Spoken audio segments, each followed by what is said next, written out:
हाँ, कल अपन ने इतिहास के बारे में कुछ चर्चा की थी। अब उसको रजिस्टर में उतारना है ना। तो पहले मैं वापस रिपीट कर देता हूं, फिर उसको लिखेंगे, ठीक है। इतिहास शब्द को दो भागों में डिवाइड किया जाता है। कितने भागों में? इति प्लस हास। इति का मतलब क्या होता है?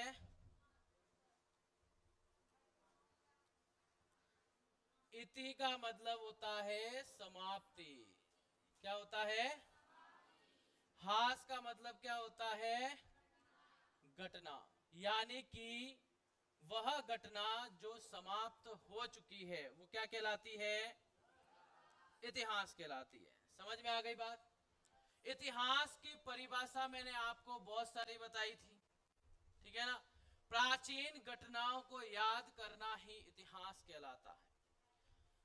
अतीत और वर्तमान के मध्य निरंतर चलता रहने वाला समय क्या कहलाता है? इतिहास कहलाता है। किसी घटना को साक्ष्य या सबूतों के आधार पर स्पष्ट रूप से प्रस्तुत करना भी इतिहास कहलाता है। लैंग्वेज अलग अलग हो सकती है। समझ में आ गई? आज के इतिहासकार वर्तमान की स्थिति को देखकर अंदाजा लगाते हैं, क्योंकि इतिहास के प्रमाण कभी सटीक नहीं होते, ठीक है ना। बीच में मीटिंग में इतिहास के लिए एक बात भी उठी थी कि भाई इतिहास को विज्ञान के रूप में देखा जा सकता है क्या। तो इस मत का खंडन कर दिया गया कि इतिहास को विज्ञान के रूप में नहीं देखा जा सकता। कारण यह है कि विज्ञान के जो प्रमाण होते हैं या विज्ञान के जो रिजल्ट होते हैं वो सटीक होते हैं। उसके पास जवाब है कि भाई हाइड्रोजन प्लस ऑक्सीजन मिलाकर H2O बनता है तो बनता है। लेकिन इतिहास के पास कोई भी इसका प्रमाण नहीं है, ठीक है ना। अगर मुझे किसी खुदाई में ये पेन मिलता है, अगर मैंने किसी स्थल की खुदाई करवाई है, अगर मुझे ये पेन मिलता है तो वर्तमान की स्थिति के आधार पर मैं अंदाजा लगाऊंगा। क्यों? इस वर्तमान में इसका काम क्या है? लिखना। तो मैं अंदाजा क्या लगाऊंगा? उस समय के लोग भी लिखते थे, उस समय भी शिक्षा क्या थी? प्रचलित थी, और उस समय भी लोग पढ़े लिखे थे। अब इस चीज को वो कुछ भी करो मुझे नहीं पता, लेकिन वर्तमान में ये चीज जो काम आ रही है उसी के आधार पर मैं अंदाजा लगाऊंगा कि उस समय भी लोग इसको वही काम में ले रहे होंगे। मैं सटीक तो नहीं बता सकता। तो वैसे ही पूरी इतिहास सब्जेक्ट जो है वो अंदाजे से चलती है। इसके कोई भी जो कमेंट है वो सटीक नहीं होते। हाँ, प्रमाणों के आधार पर अपन अंदाजा लगा सकते कि ऐसा हुआ होगा। समझ में आ गई बात? तो इतिहास यानी कि घटना की समाप्ति को ही अपन क्या कहते हैं? इतिहास कहते हैं। समझ में आ गई बात? आगे मैंने बताया था भाई इतिहास के जनक कौन है? इतिहास के जनक, फादर ऑफ हिस्ट्री, ठीक है। इतिहास के जनक मैंने बताए थे कौन? हेरोडोट्स। और हेरोडोट्स ने अपनी एक पुस्तक लिखी जिसका नाम क्या है? हिस्टोरिका। कौन सी पुस्तक लिखी? हिस्टोरिका नामक पुस्तक लिखी। अब भाई ये हिस्टोरिका पुस्तक लिखी, इस पुस्तक में क्या लिखा गया था? भारत और फारस के बीच में जो व्यापार हुआ था उस व्यापार का वर्णन हेरोडोट्स ने अपनी पुस्तक में किया। हेरोडोट्स के एक कथन है जो उसने अपनी पुस्तक में लिखा था कि शांति में पुत्र अपने पिता को दफन करता है और युद्ध में पिता अपने पुत्र को दफन करता है। ये किसने लिखा है? हेरोडोट्स ने लिखा है। समझ में आ गई? तो याद रखना, फादर ऑफ हिस्ट्री यानी कि इतिहास के जनक कौन है? हेरोडोट्स है। और कौन सी पुस्तक लिखी? हिस्टोरिका, ठीक है। और इसी के साथ साथ मैंने आगे बताए थे भारत के इतिहास के जनक भारत के इतिहास के जनक कौन है भैया? मेगास्थनीज।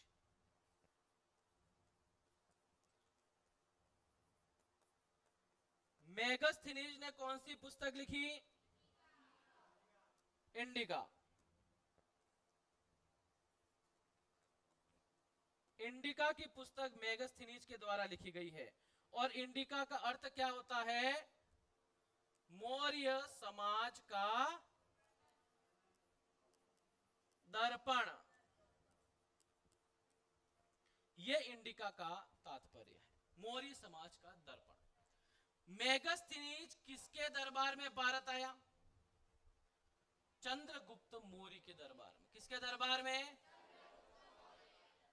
सेल्यूकस निकेटर का राजदूत चंद्रगुप्त मौर्य के दरबार में भारत आया। ये वही चंद्रगुप्त मौर्य है जिसने सर्वप्रथम अंतरराष्ट्रीय विवाह किया था। अच्छा, अंतरराष्ट्रीय विवाह क्या होता है?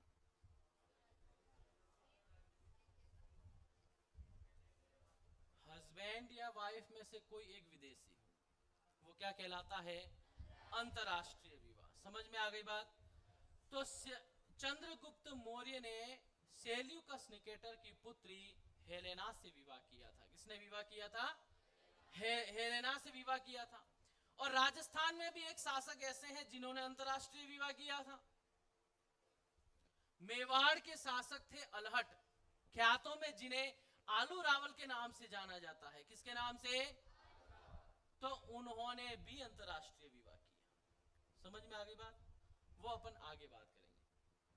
तो अंतरराष्ट्रीय विवाह सबसे पहले किसने किया है? तो चंद्रगुप्त मौर्य के समय कौन सा विदेशी राजदूत आया? मेगास्थनीज। मेगास्थनीज ने कौन सी पुस्तक लिखी? इंडिका का अर्थ क्या होता है? मेगास्थनीज जो है, इन्होंने चंद्रगुप्त मौर्य की जो राजधानी थी पाटलिपुत्र, उसको पॉलीब्रोथा लिखा था। क्या लिखा था? पॉलीब्रोथा लिखा था। और इन्हें ही भारत के इतिहास का क्या कहा जाता है? जनक कहा जाता है। समझ में आ गई बात? क्लियर है? लिखो।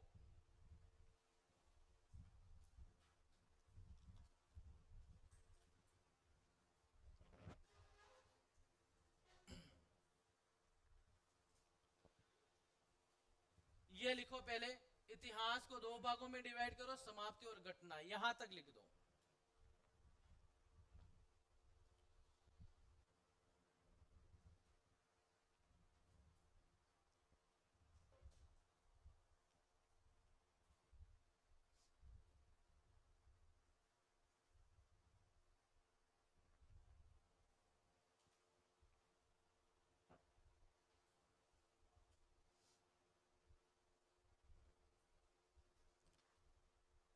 इति प्लस हास।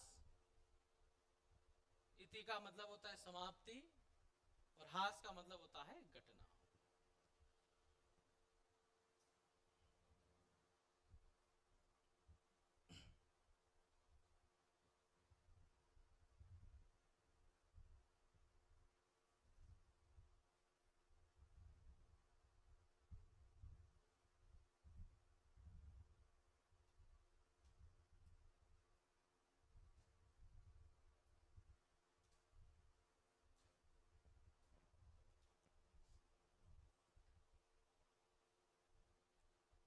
लिख लिया?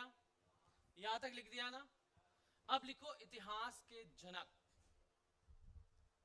एरो लगाकर लिखो, हेरोडोट्स। इतिहास के जनक हेरोडोट्स। और इनकी पुस्तक लिख दो, हिस्टोरिका। पुस्तक हिस्टोरिका।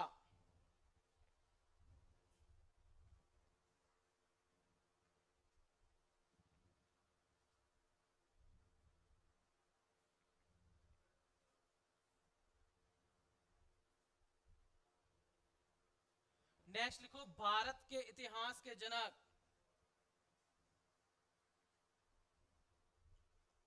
भारत के इतिहास के जनक मेगास्थनीज। मेगास्थनीज को डिटेल में पढ़ेंगे अपन मौर्य साम्राज्य में। कहां पढ़ेंगे? मौर्य साम्राज्य में। मेगास्थनीज की पुस्तक लिख दो, इंडिका।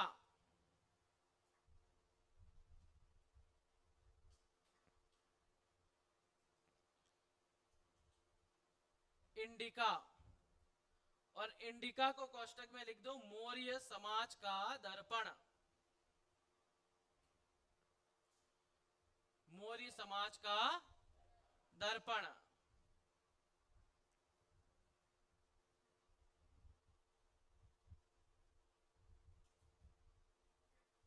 लिख दिया। अब देखो आगे, ये तो हो गए भारत के इतिहास के जनक।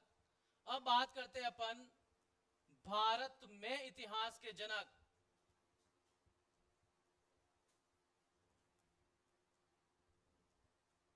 भारत में इतिहास के जनक यानी कि वह व्यक्ति जो भारत के ही थे और भारत के इतिहास का वर्णन किया, वो कौन थे? महर्षि वेदव्यास। महर्षि वेदव्यास। और वेदव्यास ने एक पुस्तक लिखी थी, कौन सी? जय संहिता। और जय संहिता का वर्तमान नाम क्या है? महाभारत। महाभारत में कितने श्लोक? 1,00,000 श्लोक हैं।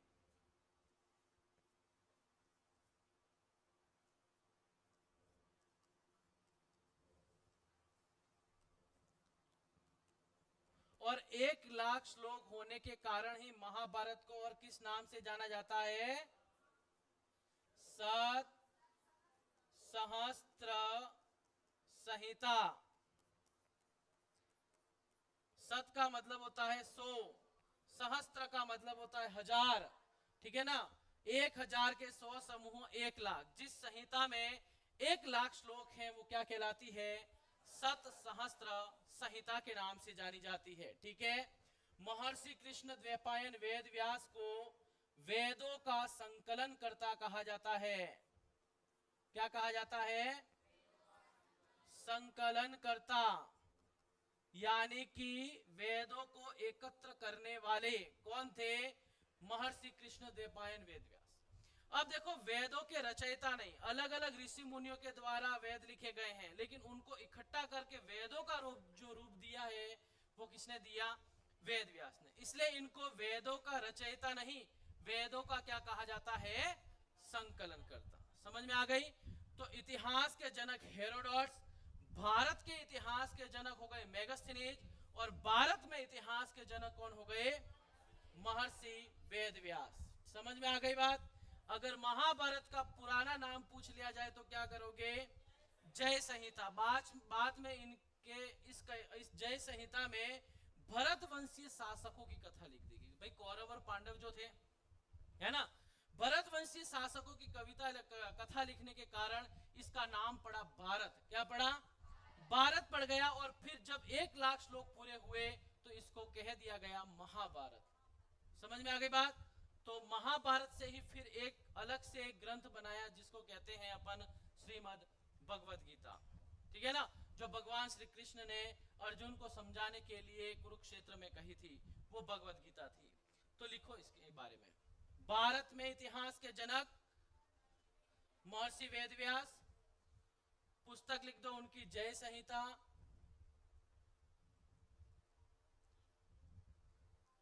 वर्तमान महाभारत, श्लोक 1,00,000, और 1,00,000 श्लोक होने के कारण सत सहस्त्र संहिता कहा गया।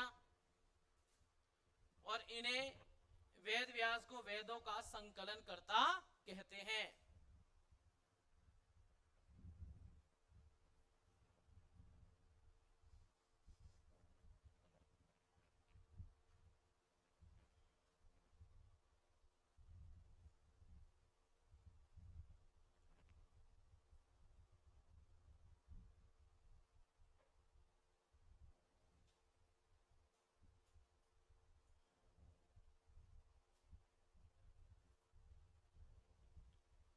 अच्छा, भारत का प्राचीन नाम क्या था, कोई बता सकता है क्या? आर्यवर्त। भारत का प्राचीन नाम आर्य, क्योंकि भारत उस समय दो थे, एक आर्यावर्त एक दक्षिणावर्त, दो पे थे, और पूरे ऊपर के भारत खंड को कहा जाता था आर्यवर्त। उससे प्राचीन नाम था जम्बूद्वीप। ठीक है, जम्बूद्वीप में पूरा एशिया महाद्वीप आ जाता है, जम्बूद्वीप, फिर आया भरत खंड, फिर आया आर्यावर्त। समझ में आ गई बात?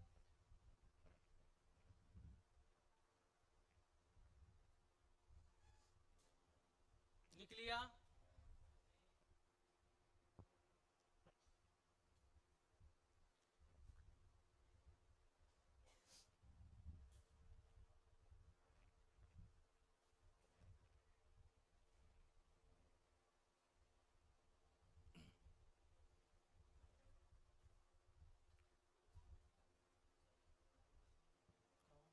मेरे पास तो नहीं।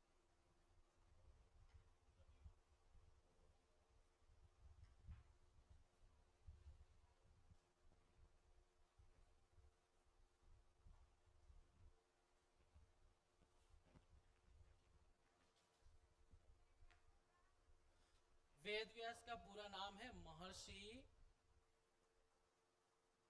कृष्ण द्वैपायन। महर्षि कृष्ण द्वैपायन वेद व्यास। इनको बादरायणी और पराश्चर्य के नाम से भी जाना जाता है, क्योंकि इनके पिता का नाम पराश्चर्य था। क्या था? पराश्चर्य, से इनको पराश्चर्य भी कहते हैं।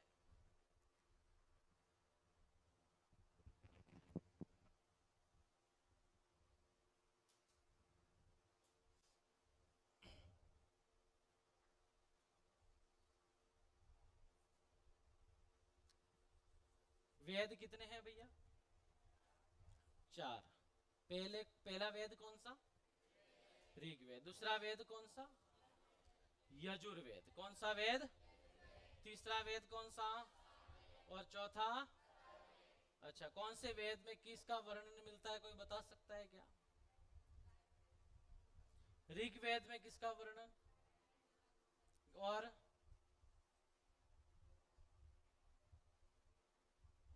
यजुर्वेद में?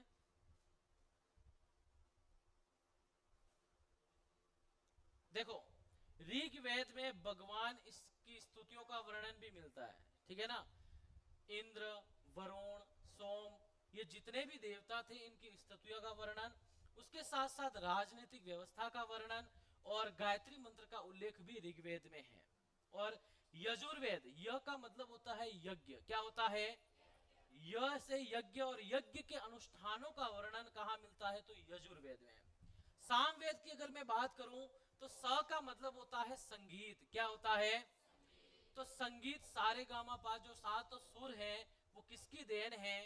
सामवेद की देन है। और सामवेद को भारतीय संगीत का जनक कहा जाता है। क्या कहा जाता है?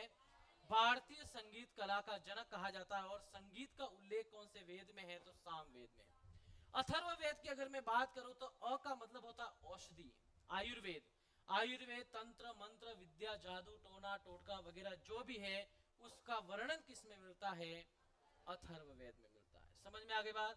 तो कौन से वेद में किसका वर्णन मिलता है, ये भी आपको कहीं ना कहीं याद रखना पड़ेगा। ये लिख लिया? अब आगे देखो, इतिहास के जनक के बारे में मैंने आपको बता दिया, ठीक है ना? अब बात करते हैं ईसवी और ईसा पूर्व की, कि भाई इतिहास में ईसवी का तात्पर्य क्या और ईसा पूर्व का तात्पर्य क्या। देखो, सबसे पहले मैं बात करूं ईसा मसीह की। किसकी? ईसा मसीह। ईसा मसीह का जब जन्म हुआ, इतिहासकारों ने उस दिन को क्या मान लिया? जीरो मान लिया, ठीक है? यानी कि इतिहास के समय को सरल बनाने के लिए इतिहासकारों ने उस समय को दो भागों में डिवाइड किया, ईसा पूर्व और ईसवी। तो ईसा मसीह का जब जन्म हुआ, उस समय को, उस दिन को मान लिया इन्होंने क्या? जीरो। अब मैथ्स में अपन पढ़ते हैं भाई, जीरो के इधर की संख्या हमेशा किस में चलती है? माइनस में चलती। और इधर की संख्या प्लस में चलती है, ये तो अपने को अच्छी तरीके से आता है ना। अब यहां पर मैं कुछ समय लिखूं भाई, 1000, 500, 100, 50, 10, ठीक है। इधर भी वही संख्या लिख देता हूं, 10, 50, 100, 500, 1000, और आज कितने साल हो गए, 2025, यानी कि 2025 वर्तमान साल है, ठीक है ना। तो ईसा मसीह के जन्म को आज 2025 साल हो गए, अगर यहां से काउंट करें तो, ठीक है ना। जैसे ईसा मसीह का जन्म हुआ तो 1 ईस्वी, दूसरे साल 2 ईस्वी, तीसरे साल 3 ईस्वी, 1000 साल बाद 1000 ईस्वी, 2000 साल बाद 2000 ईस्वी, 2025 साल बाद 2025, तो वर्तमान साल कौन सा है, 2025। यानी कि सीधी सीधी बात है, ईसा मसीह के जन्म को आज 2025 साल हो गए, ठीक है ना। तो ये जो ईसा मसीह के जन्म के बाद का जो समय है जो प्लस में चलता है, इसको अपन कहते हैं ईस्वी। क्या कहते हैं, ईस्वी। और जो पहले का समय है उसको अपन कहते हैं ईसा पूर्व। क्या कहते हैं, ईसा पूर्व, यानी कि ईसा मसीह के जन्म से पहले।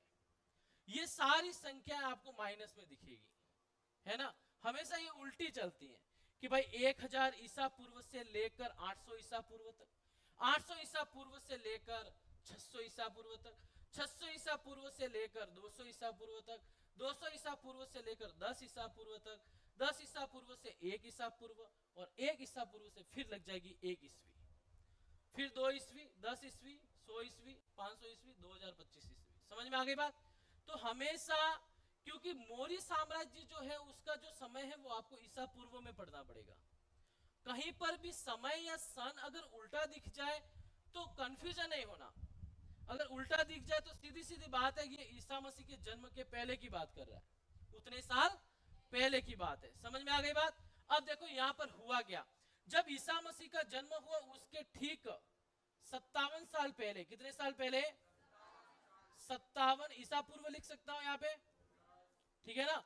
और 57 ईसा पूर्व में एक संवत जारी हुआ जिसका नाम है विक्रम संवत। कौन सा संवत, विक्रम संवत। और विक्रम संवत को जारी किस शासक ने किया, विक्रमादित्य ने। किसने, विक्रमादित्य ने जारी किया। तो प्रश्न आता है कि भाई विक्रम संवत कौन से सन में जारी हुआ, तो 57 ईसा पूर्व, यानी कि 57 ईसा पूर्व। समझ में आ गई बात। 57 ईसा पूर्व में विक्रम संवत जारी हुआ, विक्रमादित्य ने जारी किया। और अगर इसको अगर वर्तमान में अगर कन्वर्ट करना, यानी कि वर्तमान में कितने साल हो गए विक्रम संवत को जारी हुए, तो क्या करोगे, जोड़ोगे। अगर यहां से अगर एक काउंट करें अपन, आज कितने साल हो गए, 2025 साल, ठीक है ना। अब यहां पर तो कोई विक्रम संवत जारी नहीं हुआ। अब ये पूरा 2025 अपन ने गिना है, अगर इसके आगे 57 साल और इसमें काउंट कर दें तो ये आ जाएगा, ठीक है ना। क्योंकि अगर 2025 में 57 ये आगे वाले और काउंट कर दे तो जब जारी हुआ तब मैं पहुंच जाऊंगा ना वहां पर कि भाई इतने साल पहले विक्रम संवत क्या हुआ था, जारी हुआ था, ठीक है ना। अब हुआ क्या, देखो विक्रम संवत जो है इसमें अगर 2025 है, 2025 में मैं कितने प्लस कर दूं, 57, तो कितने साल हो जाएंगे, 2082, ठीक है, 2082 विक्रम संवत। ये कौन सा है, वर्तमान। तो प्रश्न कहीं से भी पूछ लिया जाएगा कि निम्नलिखित में से वर्तमान विक्रम संवत है या वर्तमान विक्रम संवत नहीं है, कुछ भी प्रश्न आ जाएगा, ठीक है ना। तो ये चीज याद रखना, विक्रम संवत अगर वर्तमान पूछ लिया जाए तो 2082 विक्रम संवत वर्तमान में चल रहा है, ठीक है। ये तो हो गई विक्रम संवत की बात। अब बात करते हैं एक संवत और जारी हुआ जो ईसा मसीह के जन्म के बाद जारी हुआ, है ना। ईसा मसीह के जन्म के ठीक कितने साल बाद, 78 साल बाद। यहां मैं 78 ईस्वी लिख दूं, ठीक है ना। तो 78 साल बाद एक संवत जारी हुआ, कौन सा था, शक संवत। अब शक संवत किसने जारी किया, शक संवत जारी किया था कुषाण शासक कनिष्क ने। किसने? कुषाण शासक कनिष्क ने। और ये जो शक संवत है, इसी शक संवत को अपन भारत का राष्ट्रीय पंचांग कहते हैं। क्या कहते हैं? भारत का राष्ट्रीय पंचांग।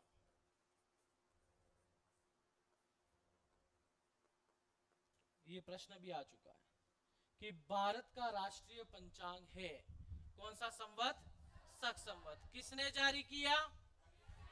कुषाण शासक कनिष्क ने। कब जारी हुआ ये? 78 ईस्वी में। कब जारी हुआ? 78। अगर वर्तमान में अगर शक संवत निकालना हो तो क्या करोगे भाई? 2025 में 78 घटाने पड़ेंगे भाई। ये वाला जो समय है ये घटा दोगे, जब जारी हुआ तब पहुंच जाओगे, है ना? तो अब 2025 में कितने माइनस? 78 माइनस कितने हो गए? 1947। शक संवत वर्तमान आ गया, ठीक है ना? तो वर्तमान में कौन सा संवत चल रहा है? 1947 शक संवत। किसी ने कल जाके कैलेंडर में देखा क्या? किसने देखा? हाथ खड़ा करो। हाँ, क्या भूल गए? भूल गए ना कि यहां से बाहर निकलने के बाद सब कुछ साफ। क्योंकि क्लास में जब होते हैं ना तब तो चलो ठीक है कि क्लास चल रही है तो ध्यान रहता है, बाहर निकलने के बाद तो दुनिया दिख जाती है ना? और 17 बातें दिमाग में आ जाती है वापिस। तो कोई बात नहीं, कैलेंडर में नहीं देखा हो तो मोबाइल पे देख लेना भाई। वर्तमान, अरे डोरेमोन देखा? डोरेमोन, डोरेमोन के पास कितने गैजेट थे? तो साइंस ने भी तो आपको एक गैजेट दिया है ना भाई। इससे बड़ा गैजेट कोई हो सकता है क्या? बस फर्क ये है कि आप इसका यूज करते हो या मिस यूज, है ना? ये वो चीज है जो यहाँ बैठे बैठे आपको पूरी दुनिया घुमा देगी, हर जगह की नॉलेज आपको दे देगी। और अभी एआई और आ गया है, चैट जीटीपी, है ना? क्या करना, उसको पूछना ही तो है, वो सब बता देगा। तो इतनी सारी फैसिलिटीज आपके पास है, यानी कि यूं समझ लो कि आप पूरी दुनिया को जेब में लेके घूम रहे हो, पर यूज करना आपको आना चाहिए, है ना? चकाचौंध होने से और ये क्या कहते हैं कि फैसिलिटी बहुत सारी होने से कुछ नहीं होता है। आप यूज किस तरीके से करते हैं वो फर्क पड़ता है भाई। पहले वाले लोग भी बड़े बड़े अधिकारी बने हैं, जिनके पास ये नहीं था वो भी तो बने, लेकिन उन्होंने उस समय को भी तो यूज किया।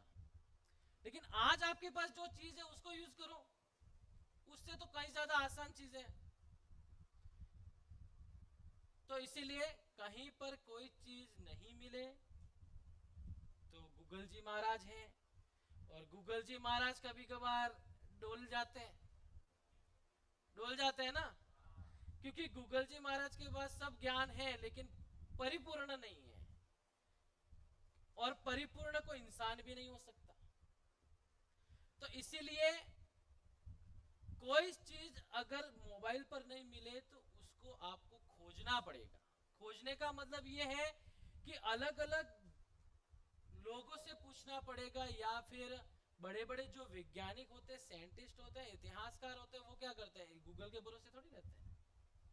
तो वो उन्होंने खोज कर ली, तो फिर तो कहीं ना कहीं अब न्यूटन्स वगैरह ये है जिन्होंने वो एक चीज के पीछे पड़ गए, ये हुआ तो हुआ ही क्यों, क्यों लगा दिया उन्होंने, और उस क्यों को सॉल्व भी किया, फिर खोज की उन्होंने। तो कहीं ना कहीं अगर कोई चीज पानी है तो उसमें आपको खोना पड़ेगा, ठीक है ना? उसकी खोज करनी पड़ेगी, चाहे कहीं से भी करो, तब जाके अपने सवालों का आपको जवाब मिलेगा, हर तरीके से मिलेगा। तो अच्छे से उस प्रकार से आप अपनी पढ़ाई को रखें। तो इसको लिखो, हेडिंग डालना इतिहास का समय, इतिहास का समय।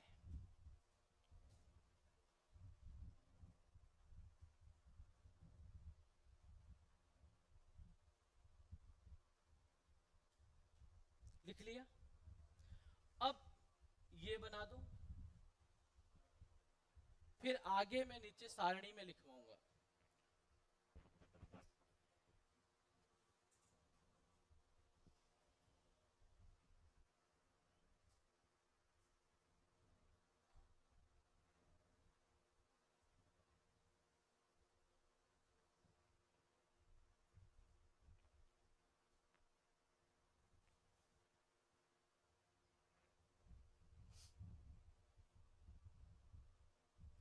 ईसा पूर्व और ईस्वी में अब कोई कंफ्यूजन नहीं होना चाहिए। समझ में आ गई बात?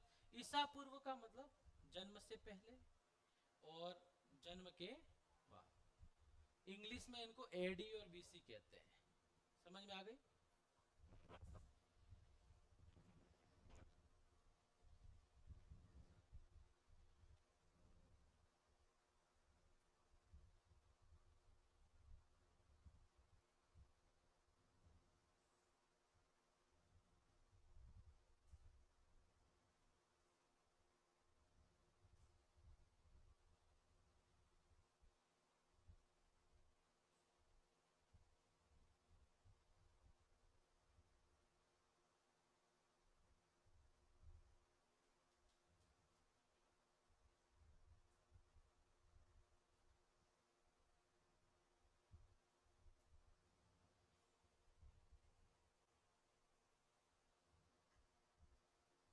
कुछ चीजें जो मैं देखने के लिए कहता हूँ वो देख लिया करें आप, है ना? मैं कोई मूवी देखने के लिए बोलूंगा तो वो भी आपको देख, ठीक है? क्योंकि मैं मजे से पढ़ाता हूँ भैया, है ना? जिससे आपको कुछ नॉलेज भी मिल जाएगा और आपका मनोरंजन भी हो जाएगा।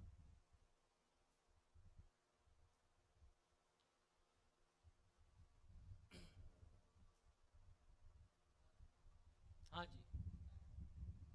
हाँ,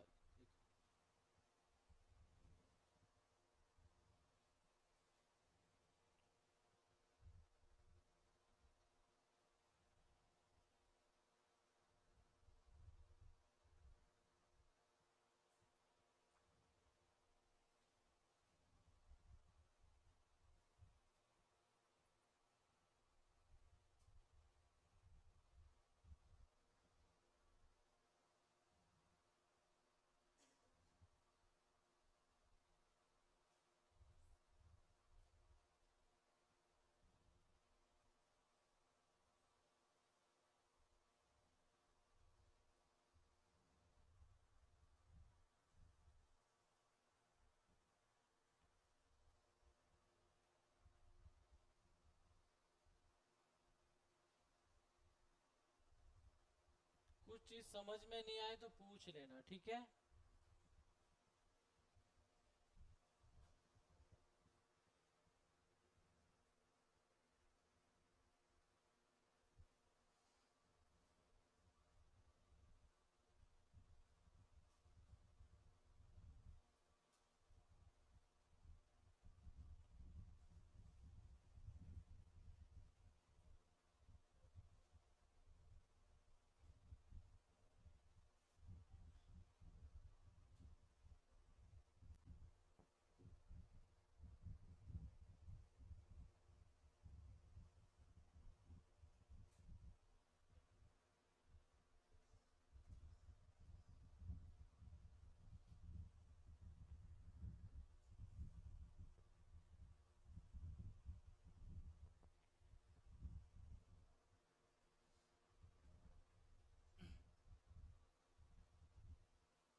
लिख लिया।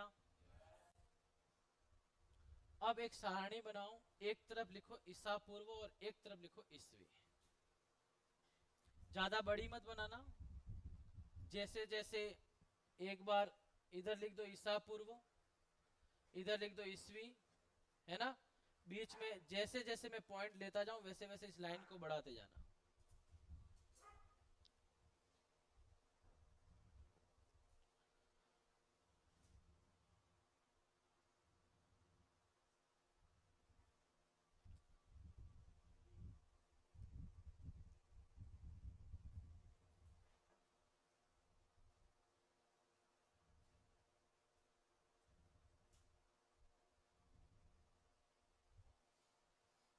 सबसे पहला पॉइंट लिखो ईसा पूर्व में, लिखो ईसा मसीह के जन्म के पहले का समय,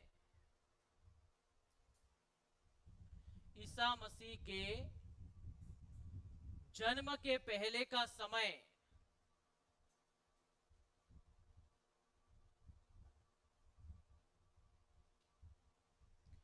ईसा मसीह के जन्म के पहले का समय ईसा पूर्व कहलाता है। ईसा मसीह के जन्म के पहले का समय ईसा पूर्व कहलाता है। भाई बौद्ध धर्म ये वगैरह सब जो है वो ईसा पूर्व में चलता है ना। कुछ बौद्ध संगीतियां ईसा पूर्व में हुई है, कुछ बौद्ध संगीति ईस्वी में भी हुई है। तो ईसा मसीह के जन्म के पहले का समय क्या कहलाता है? ईसा पूर्व। इसके अपोजिट ईस्वी में लिखो ईसा मसीह के जन्म के बाद का समय ईस्वी कहलाता है। ईसा मसीह के जन्म के बाद का समय ईस्वी कहलाता है।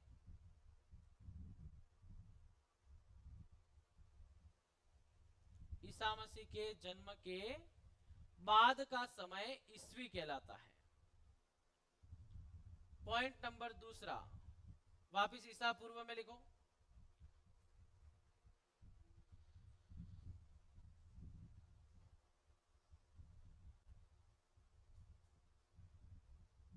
सत्तावन ईसा पूर्व में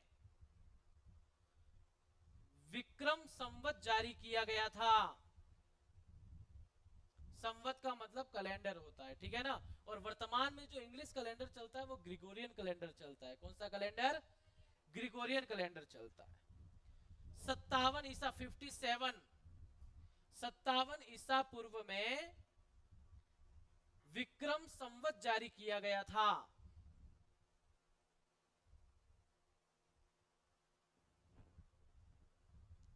इसी के नीचे लिखो यह संवत विक्रमादित्य ने जारी किया। यह संवत विक्रमादित्य ने जारी किया।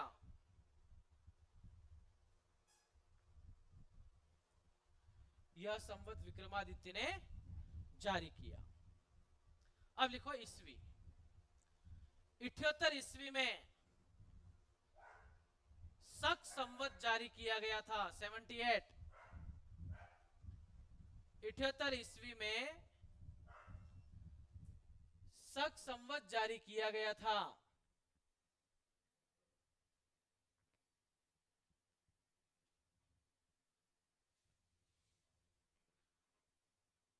इठहत्तर ईस्वी में शक संवत जारी किया गया था। यह संवत कुषाण शासक कनिष्क ने जारी किया। यह संवत कुषाण शासक कनिष्क ने जारी किया।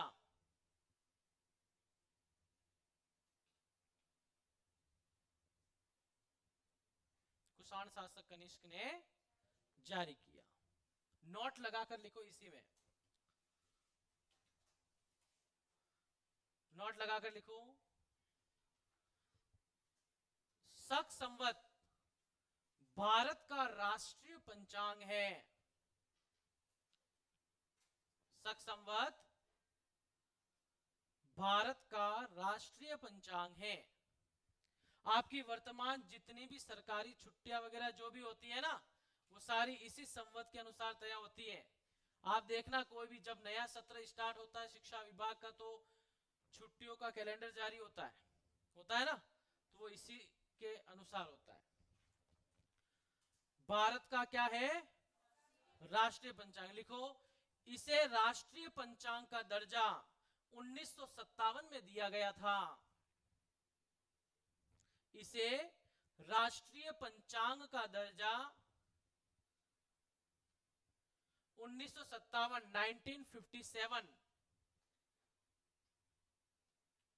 अच्छा, इंग्लिश मीडियम से कौन कौन है? कोई इंग्लिश मीडियम से तो नहीं है ना? 1957 में दिया गया था राष्ट्रीय पंचांग का दर्जा। इसे राष्ट्रीय पंचांग का दर्जा 1957 में दिया गया।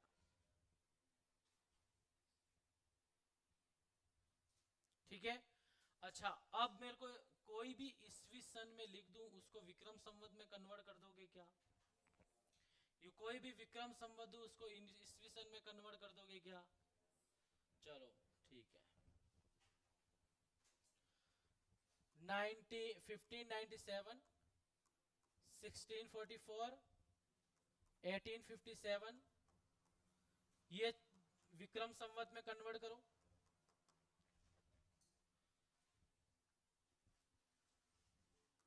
1947, 1203, 1537,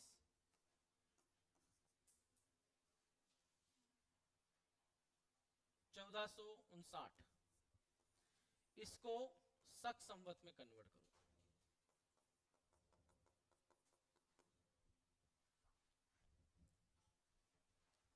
मुझे इसका विक्रम संवत सन दो और उसका शक संवत।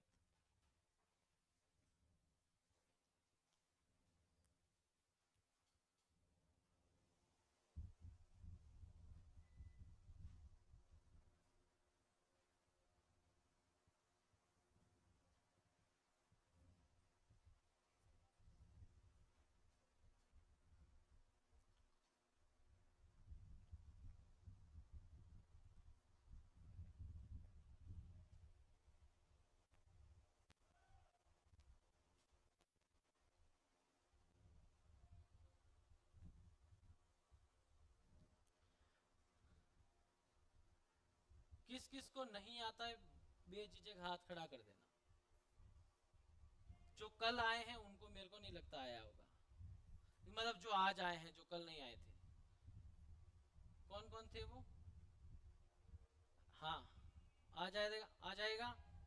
ठीक है, मैं पूछूंगा वापस।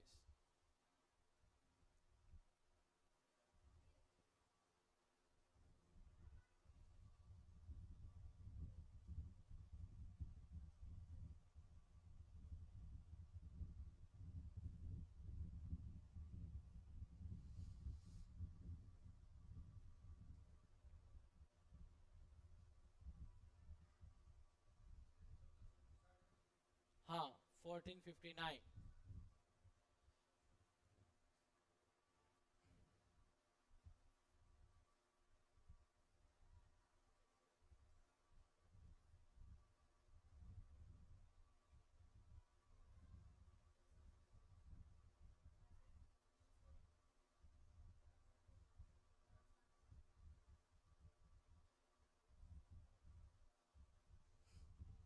हो गया क्या?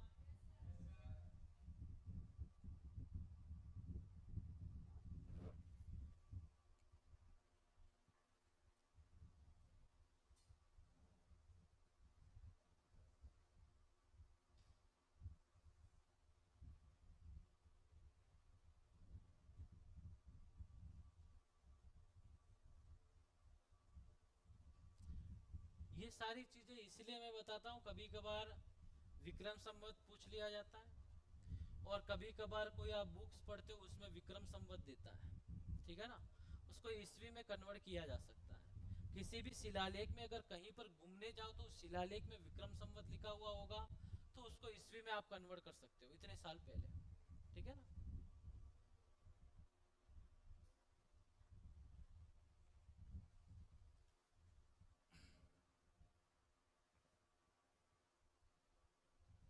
हाँ जी, इसका विक्रम संवत क्या? 1600 पक्का।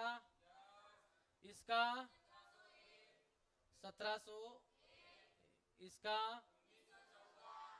1914, इसका शक संवत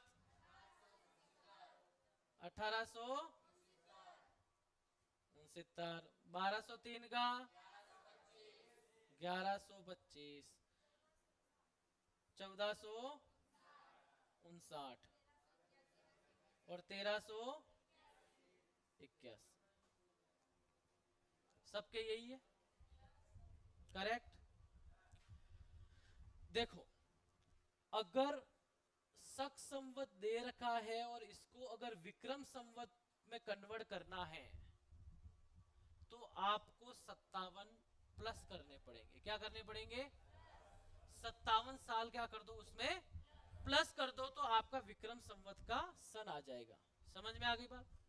और अगर विक्रम संवत दे रखा है और शक संवत अगर आपको पूछा है, यानी कि ईस्वी अगर आपको पूछी है, तो उसमें आपको 57 साल क्या करने हैं? माइनस करने हैं। समझ में आ गया? हाँ सॉरी, 78 साल क्या करने हैं? माइनस। तो कहीं ना कहीं इतने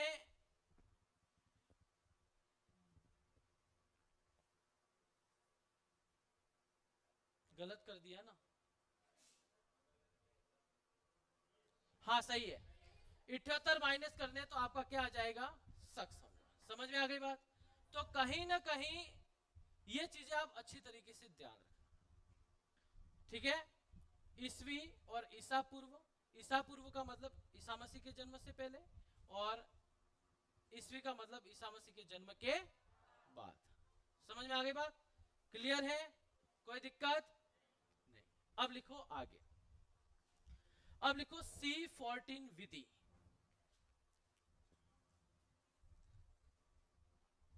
C14 विधि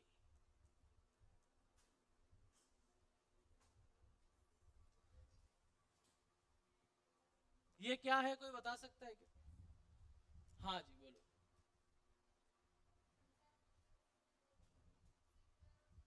हम्म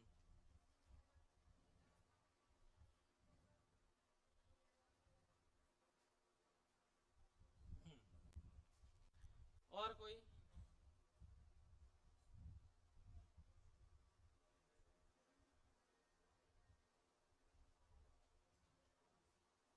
देखो, C14 विधि का मतलब होता है रेडियो कार्बन विधि, यानी कि रेडियो कार्बन डेंटिंग विधि। अब इस विधि के अनुसार किसी भी सजीव वस्तु की प्राचीनता का पता लगाया जा सकता है कि भाई ये वस्तु इतने साल पहले जीवित थी, यानी कि इतने साल पहले अस्तित्व में आई, या इतने साल पहले अस्तित्व में थी। आपने कभी कभार नेट में या फिर अखबारों में देखा होगा, इतने साल पुराना प्राचीन कंकाल मिला, इतने साल पुरानी कोई हड्डियों के अवशेष मिले, इतने साल पुराना कोई जीव के साक्ष्य मिले। तो कहीं ना कहीं वो किसके आधार पर पता लगाया जा सकता है? तो वो है रेडियो कार्बन डेंटिंग विधि। समझ में आ गई? इस डेंटिंग विधि के जो आविष्कारक थे, आविष्कारक वो थे कौन? Willard Libby. कौन थे? विलियर्ड लिब्बी ने इस विधि की खोज की थी और इसी के साथ इन्हें रसायन शास्त्र के द्वारा नोबेल पुरस्कार से क्या किया गया? सम्मानित किया गया। अब रेडियो कार्बन डेंटिंग विधि क्या होती है? किसी भी सजीव वस्तु में कार्बन दो अवस्था में होता है, एक C12 होता है और एक C14 होता है। समझ में आ गई? देखो, जैसे ये कोई सजीव अब सजीव में कोई मछली भी आ सकती है, पेड़ पौधे भी आ सकते हैं, है ना, कोई जानवर भी आ सकता है, इंसान भी आता है। तो किसी सजीव वस्तु में कार्बन दो अवस्था में होता है, एक होता है C12 और एक होता है C14। समझ में आ गई? अगर किसी सजीव चीज या कोई इंसान की अगर डेथ हो जाती है, कोई सजीव मर जाता है ना, तो C12 की जो मात्रा होती है वो एज इट इज रहती है। ये तो ना तो कम होती है और ना ही ज्यादा होती है। समझ में आ गई बात? इसलिए इसका कोई भी लेना देना नहीं होता, ना तो ये कम होती है और ना ही ये ज्यादा होती है। लेकिन अगर उस सजीव की मृत्यु हो गई या डेथ हो गई तो ये 14 की जो मात्रा है वो कम होनी स्टार्ट हो जाती है। क्या हो जाती है? कम होनी स्टार्ट हो जाती है। और इस C14 की मात्रा के अनुसार ही पता लगा लिया जाता है कि इतने साल पहले या इतने समय पहले ये सजीव जीवित था, यानी कि अस्तित्व में था। समझ में आ गई बात? तो कौन सी मात्रा के अनुसार? C14 की मात्रा के अनुसार सजीव वस्तुओं का पता लगाया जा सकता है लगभग 50,000 साल पहले। ठीक है ना? लगभग 50,000 साल पहले तक की जितनी भी सजीव वस्तुएं हैं, क्योंकि उससे पहले तो कोई सजीव था ही नहीं, है ना, तो उन सारी चीजों का पता लगाया जा सकता है। लेकिन अब यहां पर एक चीज और आती है कि भाई कोई निर्जीव वस्तु होती है तो उसका भी तो पता लगाया जाता है। मैंने 50,000 साल पहले की बात की जब मानव अस्तित्व में था, ठीक है, लेकिन आज से लाखों साल पहले या करोड़ों साल पहले भी तो कोई चीज होगी, उसका भी प्राचीनता का पता लगाया जाता है। और आज से लाखों साल पहले क्या होगा? पत्थर, ज्वालामुखी, है ना भाई? धरती पर तो यही था उस समय, इंसान तो कोई सजीव तो अस्तित्व में था नहीं, तो उसकी प्राचीनता का भी पता लगाया जाता है। ठीक है ना? कोई पत्थर है या कोई ज्वालामुखी है, कोई चट्टाने हैं, कोई प्राचीन चट्टाने जैसे अरावली की पर्वत श्रृंखला है, ये जितनी भी चट्टाने हैं इनकी भी प्राचीनता का पता लगाया जाता है। और वो होती है पोटेशियम आर्गन विधि के अनुसार। किसके अनुसार? पोटेशियम आर्गन विधि के अनुसार। यहां पर कार्बन की मात्रा को नहीं देखा जाता। यहां पर जैसे कोई पत्थर है, कितने सालों पुराना है, करोड़ों साल पुराना है, तो कहीं ना कहीं उसकी प्राचीनता का पता उसमें पोटेशियम और आर्गन की मात्रा को देखा जाता है कि हाँ, उस मात्रा के अनुसार उसके लाखों साल का पता चल जाता है कि ये पत्थर उस समय से अस्तित्व में है, ज्वालामुखी से निकला है या किसी अलग पदार्थ से बना है, किससे बना है, वो सारी चीजें जो है इस विधि के अनुसार पता लगाई जाती। समझ में आ गई बात? तो प्रश्न आ जाए भाई लाखों साल पहले की जो वस्तुएं थी या कोई कठोर चट्टाने थी या ज्वालामुखी थी, इनकी प्राचीनता का पता पोटेशियम आर्गन विधि से लगाया जाता है। और किसी सजीव वस्तु की प्राचीनता का पता जो है वो C14 विधि के साथ पता लगाया जाता है। समझ में आ गई बात? अब C14 क्या है ये बार बार बताने की जरूरत नहीं होनी चाहिए। रेडियो कार्बन डेंटिंग विधि है और इसके आविष्कारक कौन थे? Willard Libby. लिखो इनके बारे में।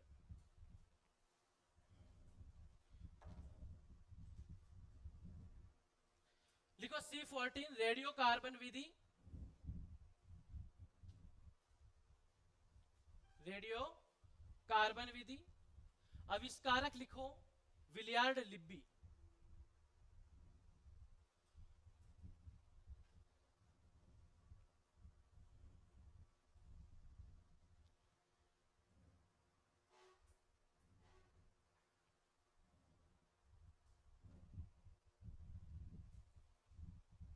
Willard Libby. अब इसके नीचे एरो लगाकर लिखो,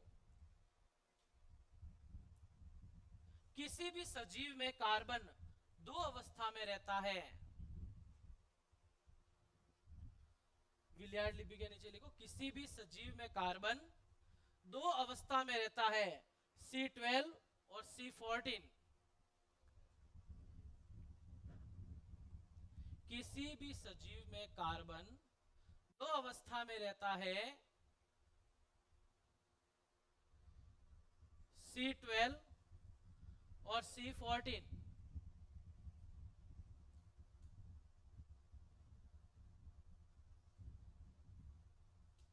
लिखो सजीव की मृत्यु हो जाने के बाद,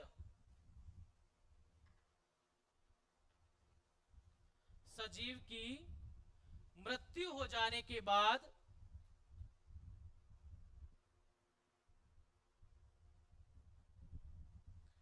सजीव की मृत्यु हो जाने के बाद C12 की मात्रा न कम होती है न ही ज्यादा। मृत्यु होने के बाद C12 की मात्रा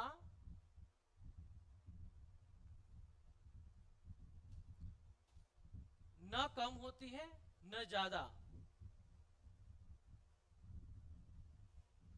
तथा C14 की मात्रा कम होना प्रारंभ हो जाती है,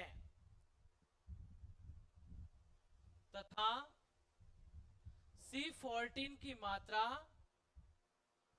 कम होना प्रारंभ हो जाती है। भाई C12 एज इट इज रहेगा, वो तो हिलेगा नहीं, न कम होगा न ज्यादा, लेकिन C14 जो है, जो कार्बन 14 है, वो क्या हो जाएगा, कम होना स्टार्ट हो जाएगा। ठीक है ना, C14 की मात्रा कम होना प्रारंभ हो जाती है।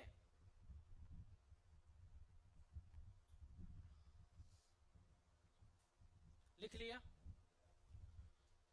तो C14 विधि के आविष्कारक कौन हो गए, विलियर्ड लिब्बी। लिखो, इस कार्बन डेंटिंग विधि के आविष्कार से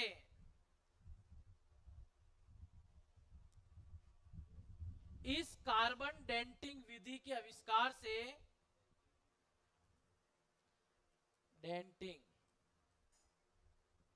इस कार्बन डेंटिंग विधि के आविष्कार से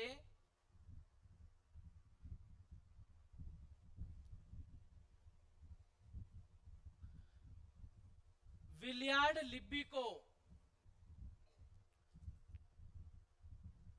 इस कार्बन डेंटिंग विधि के आविष्कार से विलियर्ड लिब्बी को रसायन शास्त्र द्वारा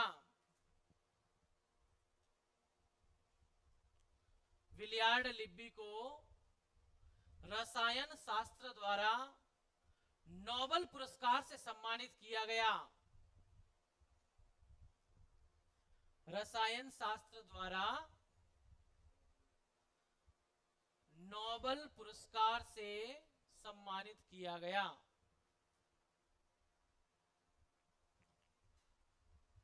रसायन शास्त्र द्वारा नोबेल पुरस्कार से सम्मानित किया गया। नोट लगाकर लिखो, प्राचीन चट्टानें व ज्वालामुखियों की प्राचीनता का पता, प्राचीन चट्टानें व ज्वालामुखियों की प्राचीनता का पता पोटेशियम आर्गन विधि से लगाया जाता है। प्राचीन चट्टानें व ज्वालामुखियों का पता, प्राचीन चट्टानें व ज्वालामुखियों का पता पोटेशियम आर्गन विधि से लगाया जाता है।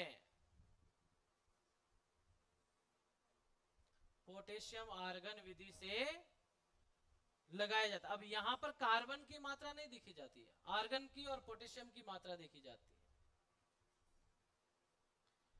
पोटेशियम आर्गन विधि से लगाया जाता है कि भाई ये ज्वालामुखी इतने साल पुराना है, इतने साल पहले अस्तित्व में था, ये प्राचीन चट्टानें इतने साल पहले अस्तित्व में आई, है ना। तो ये किसके आधार पर, पोटेशियम और आर्गन विधि से। और कोई सजीव यदि है तो उसकी कार्बन की मात्रा को, C14 की मात्रा को देखा जाता है। ठीक है ना, ये चीज आप अच्छी तरीके से जान रहे। अब देखो आगे, अब हेडिंग डालो अभिलेख।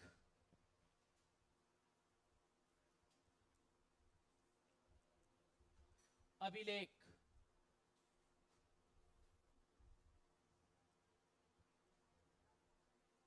अभिलेख किसे कहते हैं, किसी कठोर सतह पर लिखे गए लेख क्या कहलाते हैं, अभिलेख कहलाते हैं। तो लिखो इसके आगे, किसी कठोर सतह पर लिखे गए लेख अभिलेख कहलाते हैं।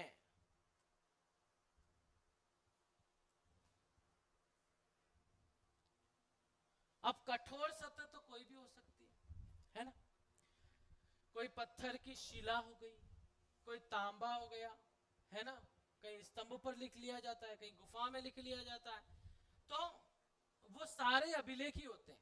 ठीक है ना, जैसे पत्थर की शिला पर लिखा गया लेख क्या कहलाता है, शिलालेख। तो शिलालेख भी अभिलेख में आता है ना। किसी गुफा में लिखा गया लेख क्या कहलाता है? गुहालेख। तो गुहालेख भी अभिलेख में आता है। किसी स्तंभ या पिलर पर लिखा गया लेख क्या कहलाता है? स्तंभ लेख। वो भी किस में आता है? अभिलेख में आता है, ठीक है ना। और किसी ताम्र की पन्नियों पर लिखा गया लेख क्या कहलाता है? ताम्र लेख। ताम्र लेख भी अभिलेख में आता है। होती है तो सारी कठोर सतह है ना। तो ये चीज ध्यान रखना, किसी कठोर सतह पर लिखा गया लेख क्या कहलाता है? अभिलेख। और इसी अभिलेख में क्या क्या आते हैं? जैसे शिलालेख,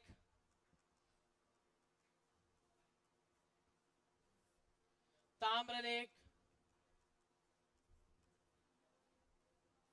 गुहालेख, स्तंभलेख,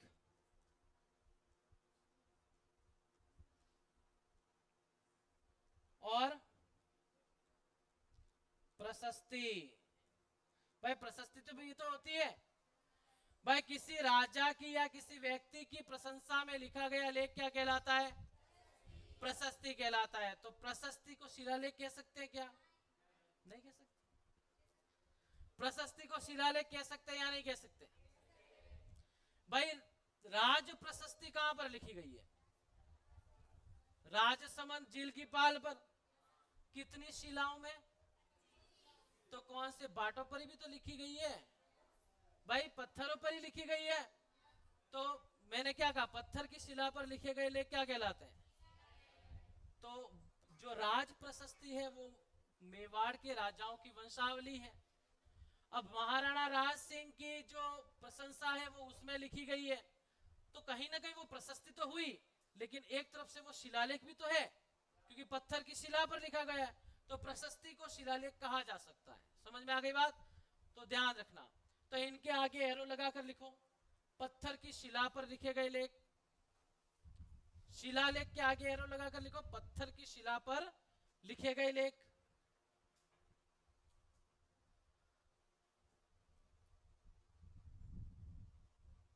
पत्थर की शिला पर लिखे गए लेख। नेक्स्ट लिखो ताम्र लेख में तांबे की पन्नियों पर लिखे गए लेख। तांबे की पन्नियों पर लिखे गए लेख।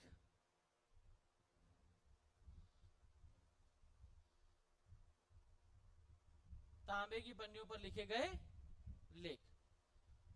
गुहालेख में लिखो किसी गुफा में लिखे गए लेख। किसी गुफा में लिखे गए लेख।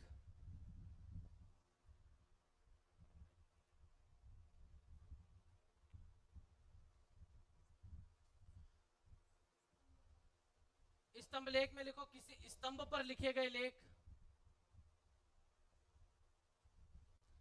किसी स्तंभ, स्तंभ यानी कि पिलर है ना, किसी स्तंभ पर लिखे गए लेख क्या कहलाते हैं? स्तंभ लेख।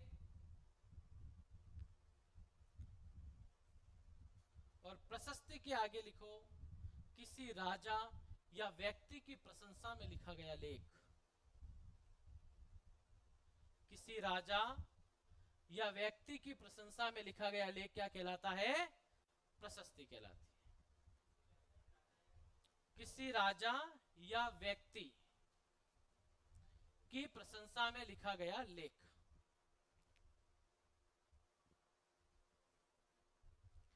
किसी राजा या व्यक्ति की प्रशंसा में लिखा गया लेख प्रशस्ति कहलाती है। लिख लिया भाई? अच्छा, अपनी डायरी कौन कौन लिखता है? कोई लिखता है क्या अपनी जीवनी? हाँ, नहीं लिखते हो?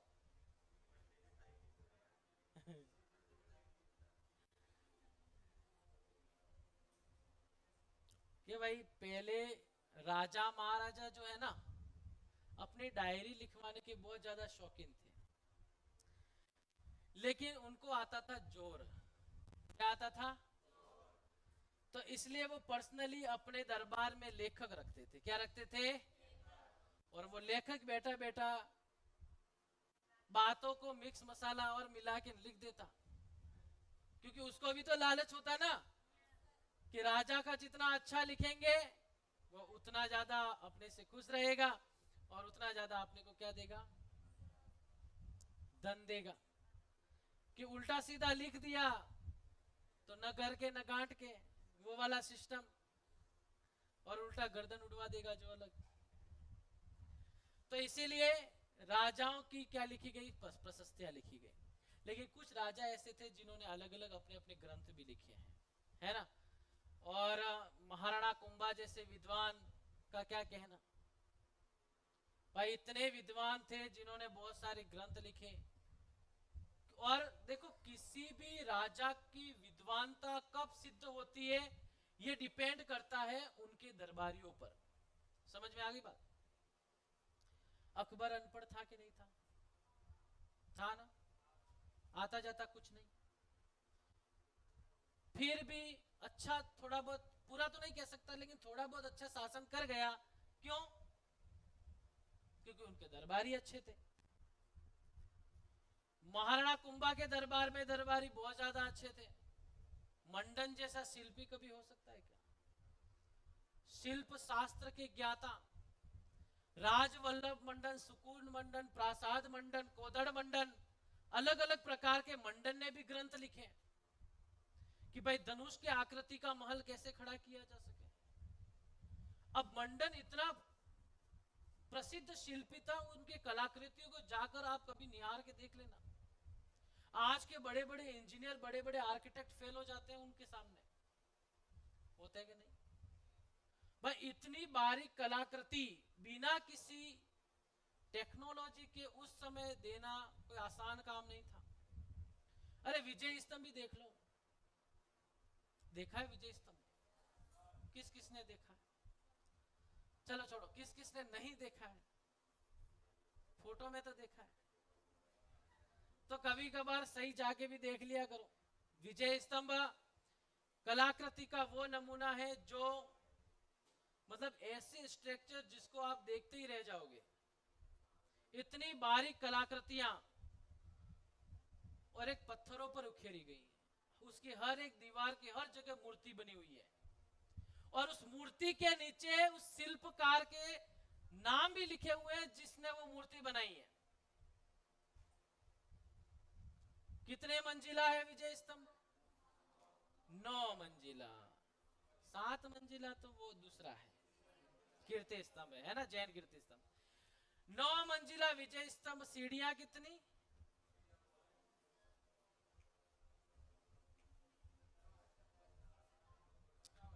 157। कितनी? 157। इतने मजबूत पत्थरों से वो सीढ़ियां बनाई गई हैं कि उस पर इतने लोगों ने चढ़ा है, वो सीढ़ियां घिस गई है, वो सीढ़ियां ऐसे हो गई है। और अब अंदर जाने से गवर्नमेंट ने बंद कर दिया है ना। तो कहीं ना कहीं ऐसी कलाकृति है भारत की और राजस्थान की, ऐसी धरोहरें हैं जिनको आपको देखना चाहिए, है ना। राजस्थान सांस्कृतिक, ऐतिहासिक, भौगोलिक हर दृष्टि से सर्वश्रेष्ठ रहा है। और इसको इस तरीके से अगर जगह जगह जाओ तो देखो भाई, दक्षिण में जाओगे तो आपको पहाड़ पौधे मिल जाएंगे, ठीक है ना। इधर जाओगे तो मरुस्थल का एरिया है, तो कहीं ना कहीं हर चीज का समावेश आपको राजस्थान में मिलेगा। तो हर पक्ष से, हर दृष्टि से राजस्थान सर्वश्रेष्ठ रहा है, तो इसलिए गर्व महसूस भी होना चाहिए। और भौगोलिक दृष्टि से राजस्थान भारत का सबसे बड़ा राज्य भी है ना। तो ऐतिहासिक दृष्टि से भी बड़ा है, इतिहास भी तो राजस्थान का बहुत बड़ा रहा है। तो कभी कभी घूमने जाओ तो कभी ऐसे मत देखना कि ये खंडहर है ना, क्योंकि जिनको नॉलेज नहीं होता है उनके लिए वो पत्थरों के अलावा कुछ नहीं है ना। और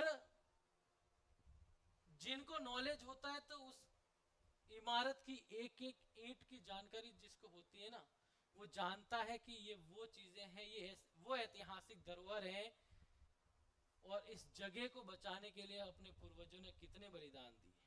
राजस्थान की ऐसी कोई जगह नहीं जहां पर खून की बूंद नहीं गिरी हो, यानी कि हर जगह के वीरों ने अपना बलिदान दिया है अपनी मातृभूमि को बचाने के लिए।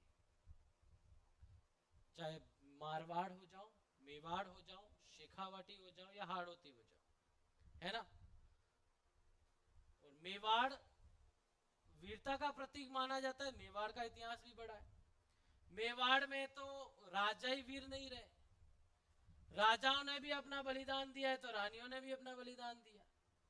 भाई रानी कर्मावती ने बलिदान दिया कि नहीं दिया, पद्मिनी ने बलिदान दिया कि नहीं दिया, हाड़ा रानी ने बलिदान दिया कि नहीं दिया।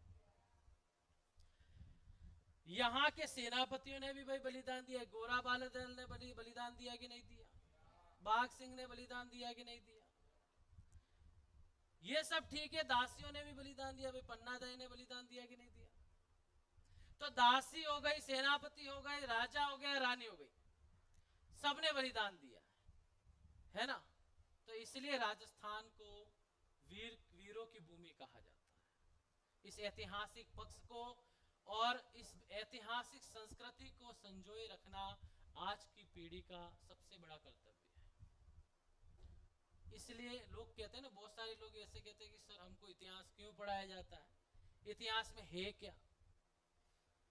एक बार पटवारी का बैच था, उस पटवारी के बैच में मेरे को बताया गया कि सर हमारे क्या काम आएगा, हमको तो जमीनें ही नापनी है।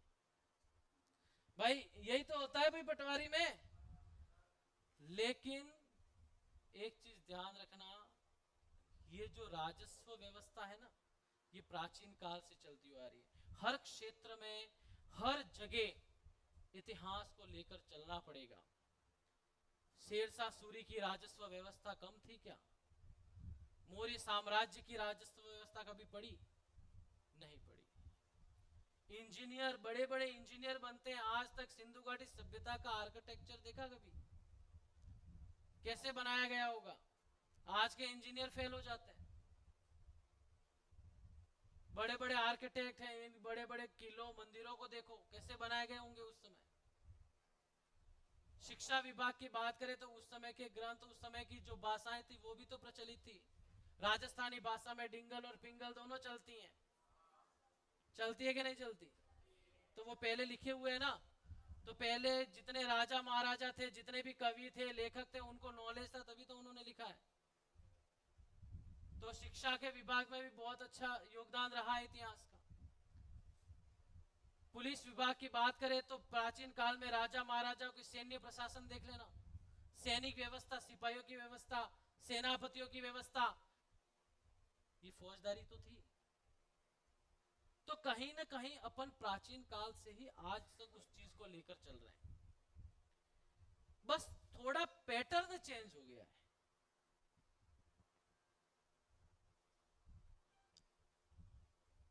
आज का आर्किटेक्ट उस समय का शिल्पकार था, बात तो वो की वही है।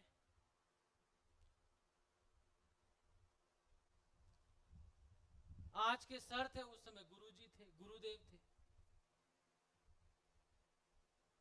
तो कहीं ना कहीं प्राचीनता को लेकर ही अपन चलते हैं। आप वही चीज पढ़ रहे हो जो प्राचीन काल से पढ़ाई जा रही है, बस ये है कि पैटर्न चेंज हो गया है। फिर लोग कहते हैं हमें को इतिहास क्यों पढ़ाया जाता है? इतिहास जड़ है हर चीज की, हर चीज की, है ना। हर सब्जेक्ट की जड़ है। प्लास्टिक सर्जरी किसकी देन है? महर्षि सुश्रुत की देन है। सबसे पहले प्लास्टिक सर्जरी उन्होंने की थी। गणित का मेन बेस जीरो किसने दिया? आर्यभट्ट ने। चंद्रमा और सूर्य की गति का सिद्धांत किसने दिया? वराहमिहिर ने। सूर्य ग्रहण, चंद्र ग्रहण का सिद्धांत किसने दिया? यह भी आर्यभट्ट ने दिया, कि पृथ्वी सूर्य के चक्कर लगाती है, न कि सूर्य पृथ्वी के चक्कर लगाता है। जीरो का सिद्धांत दिया था, शून्य का सिद्धांत, कि ये वो संख्या है जिसका स्वयं का तो कोई मूल्य नहीं, लेकिन जिस संख्या के साथ जुड़ जाएगी उसका मूल्य 10 गुना कर देगी। ये सिद्धांत भी किसका है? आर्यभट्ट का। और आज पूरी गणित, पूरी मैथ्स जीरो पर टिकी हुई है। तो कहीं ना कहीं विज्ञान प्राचीनता से ही निकली है। और आज की जो टेक्नोलॉजी है, मैं आज भी मानता हूं कि आज की टेक्नोलॉजी से प्राचीन टेक्नोलॉजी ज्यादा विकसित थी। आज तो कुछ भी नहीं है ना। तो प्राचीन टेक्नोलॉजी, एक पूरे पहाड़ के पत्थर के पहाड़ को काट कर मंदिर बना सकते हो क्या आप, ऊपर से नीचे की ओर उल्टा, प्राचीन काल में बनाया जा चुका है, आज से 1200 साल पहले। सर्च करना आप कभी ऐसी चीजों को। नामुमकिन कार्य को भी प्राचीन लोगों ने मुमकिन किया है, यानी कि कुछ न कुछ उस समय था जरूर। पढ़ाई तो वो की वही है भाई, विज्ञान वो भी पढ़ते थे, अपन भी पढ़ रहे हैं, अर्थशास्त्र वो भी पढ़ते थे, अपन भी पढ़ रहे हैं, भूगोल वो भी पढ़ते थे, अपन भी पढ़ रहे हैं।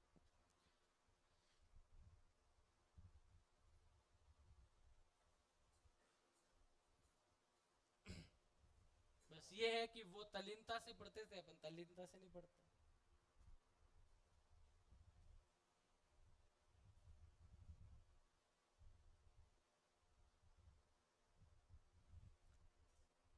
प्रशस्ति प्रशंसा में लिखी गई, समझ में आई बात।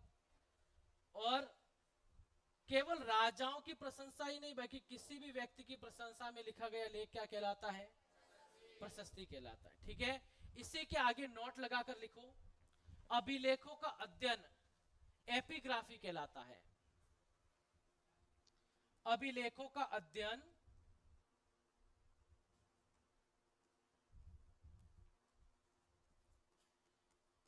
एपिग्राफी कहलाता है, जिसको हिंदी में कहते हैं पुरालेख शास्त्र।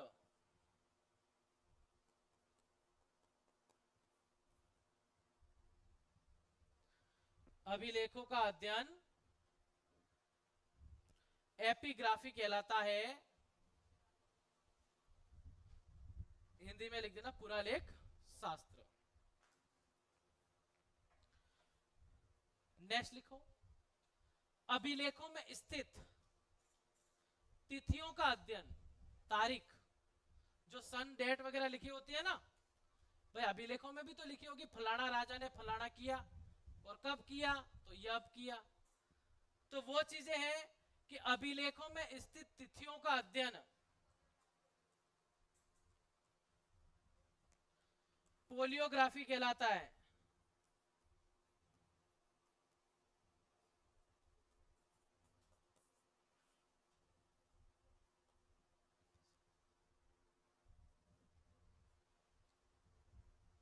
अभिलेखों में स्थित तिथियों का अध्ययन पोलियोग्राफी कहलाता है, पुरालिपि शास्त्र, पोलियोग्राफी कहलाता है। लिख लिया। तो भाई इतिहास को जानने का सबसे पहला स्रोत कौन सा, अभिलेख। उसके बाद दूसरा स्रोत कौन सा आता है, सिक्के। ठीक है ना, तो अब लिखो सिक्के, लिखो सिक्कों का अध्ययन क्या कहलाता है, नाम तो आता ही नहीं है। सिक्कों का अध्ययन, वापिस बोलो क्या कहलाता है,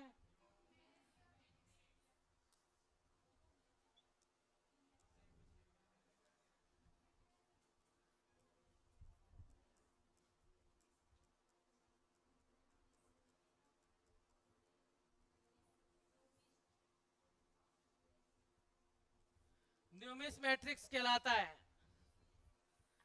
सिक्कों का अध्ययन यानी कि क्या, मुद्रा शास्त्र।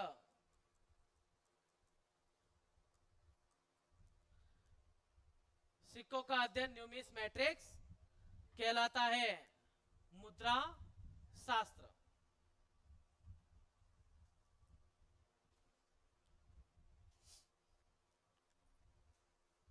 अच्छा, सर्वाधिक सिक्के कौन से शासकों ने जारी किए, फिर वही बात,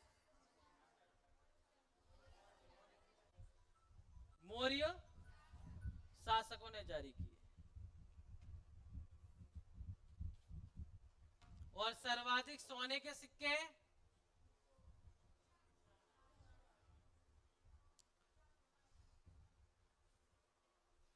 वापिस पूछ रहा हूं, सर्वाधिक सोने के सिक्के कौन से शासकों ने जारी किए? गुप्त शासकों ने। किसने? सर्वाधिक शुद्ध सोने के सिक्के कुषाण शासकों ने। समझ में आ गई बात? भाई सर्वाधिक सिक्के किसने जारी किए? मौर्य शासकों ने। सर्वाधिक सोने के सिक्के गुप्त शासक। सर्वाधिक शुद्ध सोने के प्योर गोल्ड के सिक्के किसने जारी किए? कुषाण शासकों ने। और शीशे के सिक्के? भाई स से शीशा, स से सातवाहन क्या है? तो शीशे के सिक्के किसने जारी किए? सातवाहन शासकों ने जारी किए। सबसे पहले सिक्कों पर तिथियों का अंकन किसने करवाया? चंद्रगुप्त मौर्य ने। सबसे पहले सिक्कों पर डेट किन शासकों ने लिखवाई थी? यानी कि सन। यूनानी शासकों ने। किसने लिखवाई थी? यूनानी शासकों। तो लिखो एक एक। भाई आज तो कल मैंने लिखवाया नहीं, लेकिन आज लिखवा दिया, ये कल पूछूंगा मैं, ठीक है ना? और कंप्लीट हो जाना चाहिए। तो लिखो पहला एरो, सर्वाधिक सिक्के मौर्य शासकों ने जारी किए थे। अब मौर्य शासकों ने सर्वाधिक सिक्के, यानी कि जैसे देखो सोने के, चांदी के, तांबे के, है ना, ये अलग अलग धातुओं के सर्वाधिक सिक्के किसने जारी किए? तो वो मौर्य शासकों ने जारी किए। सर्वाधिक सिक्के मौर्य शासकों ने जारी किए थे।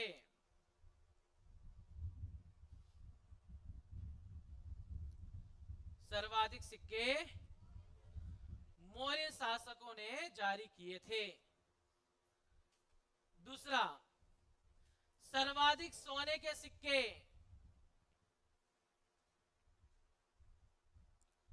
गुप्त शासकों ने जारी किए।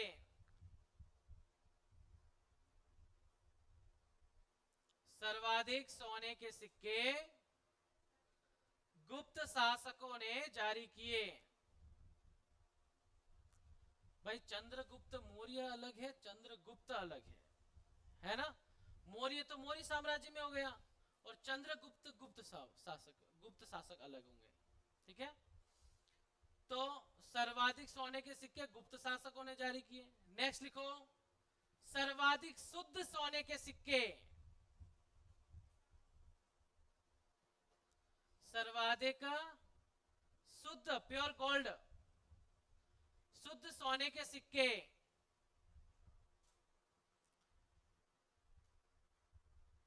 कुषाण शासकों ने जारी किए। सर्वाधिक शुद्ध सोने के सिक्के कुषाण शासकों ने जारी किए। सर्वप्रथम सिक्कों पर तिथि,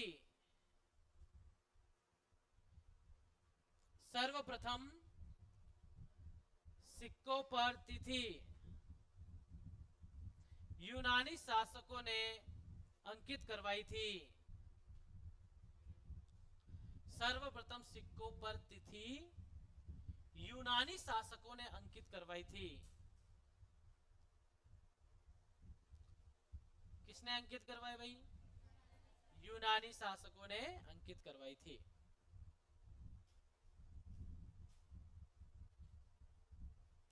लिख लिया? नोट लगाकर लिखो, विश्व का सबसे प्राचीनतम सिक्का, विश्व का सबसे प्राचीनतम सिक्का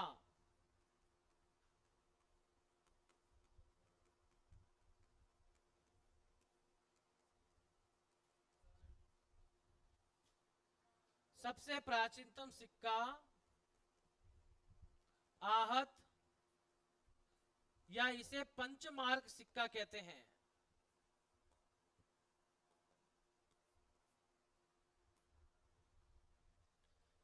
विश्व का सबसे प्राचीनतम सिक्का आहत या पंचमार्क सिक्का है। अच्छा, प्राचीन सभ्यताएं किस किसने पढ़ी है? सभ्यताएं पढ़ ली क्या? तो प्राचीन सभ्यताओं में एक सभ्यता थी बेराट, बेराट सभ्यता में 36 चांदी की मुद्राएं मिली, जिसमें से 8 कौन सी थी? आहत या पंचमार। और बाकी 28 जो थी यूनानी शासकों की थी, जिसमें से भी यूनानी शासक मिनेंडर की कौन सी कितनी थी? 16। ठीक है ना, तो ये चीज ध्यान रखना। तो ये जो पंचमार्क सिक्का है ये सोने का भी हो सकता है, ये चांदी का भी हो सकता है। समझ में आ गई? तो प्रश्न आ जाए कि प्राचीनतम सिक्का कौन सा है? हाँ तो अच्छा, वैदिक सभ्यता में कौन से सिक्के चलते थे? वैदिक काल में चलने वाले सिक्के एक निष्क और एक शतमान। ठीक है ना, निष्क और शतमान ये अपन वैदिक सभ्यता में पढ़ेंगे। और सिंधु घाटी सभ्यता में कौन से सिक्के चलते थे?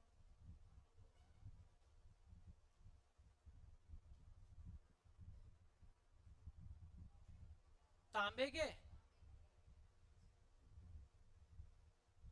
क्यों भाई?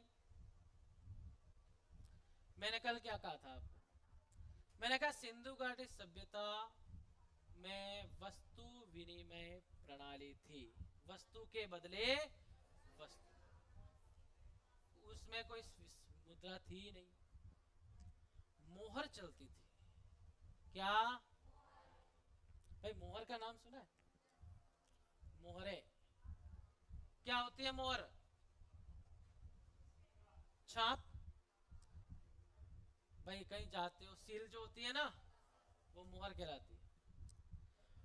और प्राचीन काल में सिंधु घाटी सभ्यता में भी मोहर चलती थी भाई। और वो मोहर कैसे यूज करते थे? जैसे किसी सामान का आदान प्रदान करना है, ट्रांसपोर्ट करना है ना, तो वो क्या करते थे? एक थैले में भरा, उसको मुंह बांधा, उसके ऊपर गीली मिट्टी लगा देते। क्या लगा देते? गीली मिट्टी लगाने के बाद उसके ऊपर वो मुहर उखेरी जाती, फिर उसको सुखा दिया जाता और फिर उसको बेच देते। कोई बीच में अगर उसको खोलने की कोशिश करेगा तो उस मिट्टी को हटाना पड़ेगा। और अगर जिस व्यक्ति को बेचा है उसके पास वो सही सलामत पहुंच जाए तो वो उसके ऊपर वो सारी मोहरें देखता था जो उखेरी गई है। अगर वो बिगड़ी हुई नहीं है तो इसका मतलब उस माल को किसी ने बीच में नहीं छेड़ा है, और मोहर उखेरी हुई नहीं होती तो वो माल किसी ने खोला होता। तो ये उस समय की मोहर का अलग अलग प्रकार की मोहरें थी। किसी के ऊपर बैल की आकृति बनी हुई थी तो किसी के ऊपर हाथी की आकृति बनी हुई थी, है ना। हड़प्पाई लिपि में कुछ शब्द भी लिखे गए थे। हड़प्पाई लिपि को सर्पिलाकार लिपि के नाम से भी जाना जाता है। और इसको पढ़ने की इतिहासकारों ने बहुत कोशिश की लेकिन अभी तक इसे पढ़ा नहीं जा सका, और अभी भी उसके ऊपर शोध प्रारंभ है। जिस दिन पढ़ ली जाएगी उस दिन इस सभ्यता के बहुत सारे राज हैं वो सामने आ जाएंगे।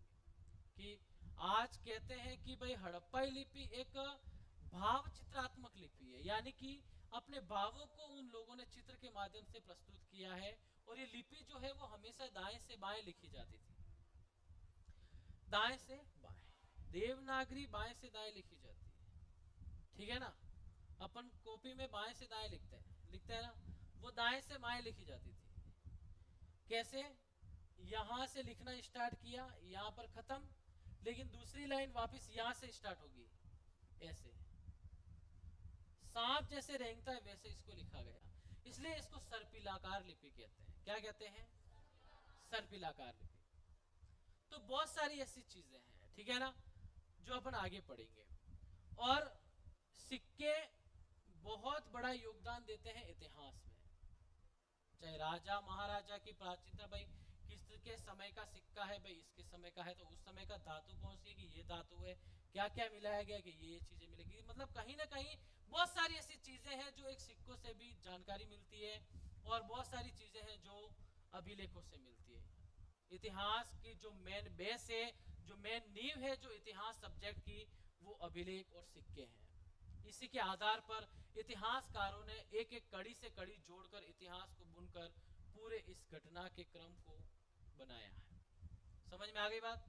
तो अभिलेख के बारे में अपन ने पढ़ लिया, सिक्कों के बारे में अपन ने पढ़ लिया, ठीक है।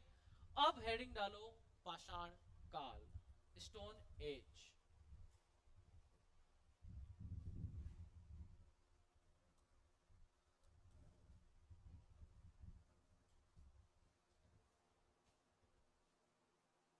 पाषाण काल।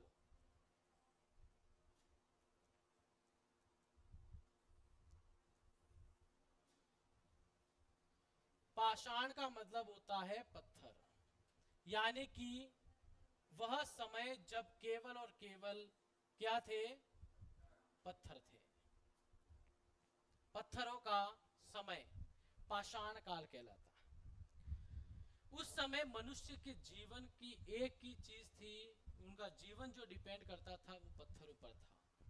पत्थरों के औजार बनाना कोई आसान काम तो था नहीं, है ना। इसीलिए इतिहासकारों ने इस स्टोन एज को सरल बनाने के लिए इस काल को 3 भागों में डिवाइड किया। कितने भागों में?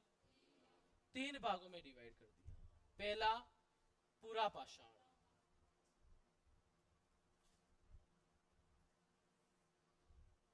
दूसरा मध्य पाषाण,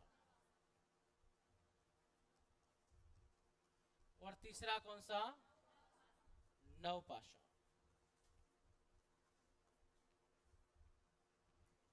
अब देखो, इस पाषाण काल का समय मैं नहीं लिखवाऊंगा, अलग अलग किताबों में अलग अलग जगह आपको ये समय अलग अलग कुछ बताया जाएगा, और इसका कोई भी क्वेश्चन आपको नहीं पूछा जाएगा। समझ में आ गई बात? कोई 1 लाख ईसा पूर्व मानता है, कोई 50,000 ईसा पूर्व मानता है, कोई 5 लाख ईसा पूर्व मानता है। तो इसके बारे में मैं आपको नहीं बताऊंगा क्योंकि ये कोई भी स्पष्ट नहीं है। अब देखो, यहां पर सबसे पहले मैं अगर बात करूं पूरा पाषाण की, ठीक है ना, तो पूरा पाषाण में जो मनुष्य था, इस मनुष्य की जाति क्या थी? पूरा पाषाण में मनुष्य की जाति कौन सी थी? मैंने कल बताई थी ना, कौन सी थी? नेग्रिटो। कौन सी जाति थी? नेग्रिटो। भोजन कैसा था? भोजन था कच्चा।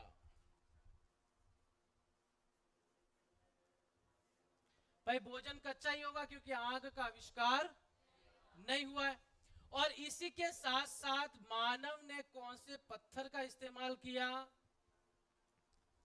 क्वार्टजाइट। कौन से पत्थर का? क्वार्टजाइट नामक पत्थर से आदि मानव ने सबसे पहले अपने क्या बनाए थे? औजार बनाए थे, ठीक है ना। भाले, हैंडेक्स वगैरह, ये जो भी थे, खुरचनी वगैरह, ये सारे कौन से पत्थर से बनाए गए? क्वार्टजाइट नामक पत्थर से। और फिर मध्य पाषाण काल तक आते आते वो पत्थर बदल दिया गया, और क्वार्टजाइट से वो पत्थर हो गया फ्लेंट। कौन सा पत्थर? और फ्लेंट के साथ साथ एक पत्थर और था जिसका नाम था जेस्पर। क्या नाम था? फ्लेंट और जेस्पर पत्थरों से फिर मध्य पाषाण काल में आदि मानव ने छोटे छोटे औजार बनाने प्रारंभ कर दिए, क्योंकि छोटे शिकार होंगे तो छोटे औजार चाहिए। अब छोटे औजारों को क्या कहा जाता है? माइक्रोलिथ कहा जाता है। क्या कहते हैं? पत्थरों के बने छोटे औजारों को माइक्रोलिथ कहा जाता है। और ये प्रश्न एग्जाम में पूछा जा चुका है कि निम्नलिखित में से माइक्रोलिथ कहा जाता है, तो पत्थरों के छोटे औजार क्या कहलाते हैं? माइक्रोलिथ कहलाते हैं। तो मध्य पाषाण में क्या परिवर्तन हुआ? तो यहां पर आप करोगे, आग का आविष्कार हुआ। भाई हुआ कि नहीं हुआ? आग का आविष्कार हुआ था। और आग के आविष्कार के साथ यहां पर पशुपालन करना प्रारंभ किया कि नहीं किया? पशुपालन करना प्रारंभ किया। और सबसे पहला पाला गया पशु कौन सा था? कुत्ता। और कुत्ते की प्राचीनतम हड्डी के साक्ष्य कहां से प्राप्त हुए? हाँ, कुत्ते की प्राचीनतम हड्डी के साक्ष्य प्राप्त हुए बागौर बिलवाड़ा से। और बस यहीं से हुए थे क्या? आदमगढ़। और आदमगढ़ कहां पड़ता है? एमपी से। तो ये चीज ध्यान रखना। कुत्ते की प्राचीनतम हड्डी के साक्ष्य कहां से मिले? मध्य पाषाण कालीन। तो बागौर बिलवाड़ा से प्राप्त हुए, और आदमगढ़ एमपी से प्राप्त हुए, ठीक है। और आगे अगर बात करें तो इसी मध्य पाषाण काल में भोजन कैसा हो जाएगा? पका हुआ। क्यों होगा भाई? क्योंकि आग का आविष्कार हो गया है। ठीक है, और आगे बात करें, यहां पर माइक्रोलिथ, माइक्रोलिथ यानी कि पत्थरों के छोटे औजार क्या कहलाते हैं? छोटे औजार माइक्रोलिथ कहलाते हैं। यह प्रश्न पूछा जा चुका है। ठीक है, तो पत्थरों के छोटे औजारों को माइक्रोलिथ कहा जाता है। इसी के साथ साथ और आगे बात करें, मध्य पाषाण में फ्लेंट और जेस्पर पत्थर का इस्तेमाल किया गया था। क्वार्टजाइट कहां पर हो गया? पूरा पाषाण। और फ्लेंट और जेस्पर कहां पर हो गया? मध्य पाषाण में। समझ में आ गई बात? तो यहां तक आते आते मनुष्य ने क्या कर लिया भाई? पशुपालन करना प्रारंभ कर दिया है, और उसी के साथ साथ इसने आग का आविष्कार कर लिया, भोजन को पकाना स्टार्ट कर दिया। बड़े बड़े जो जानवर थे वो विलुप्त हो गए, इसी कारण छोटे जानवरों को झुंड बनाकर शिकार करना प्रारंभ कर दिया। ठीक है ना? तो इसी के साथ साथ यहां पर एक चीज और लिखोगे आप,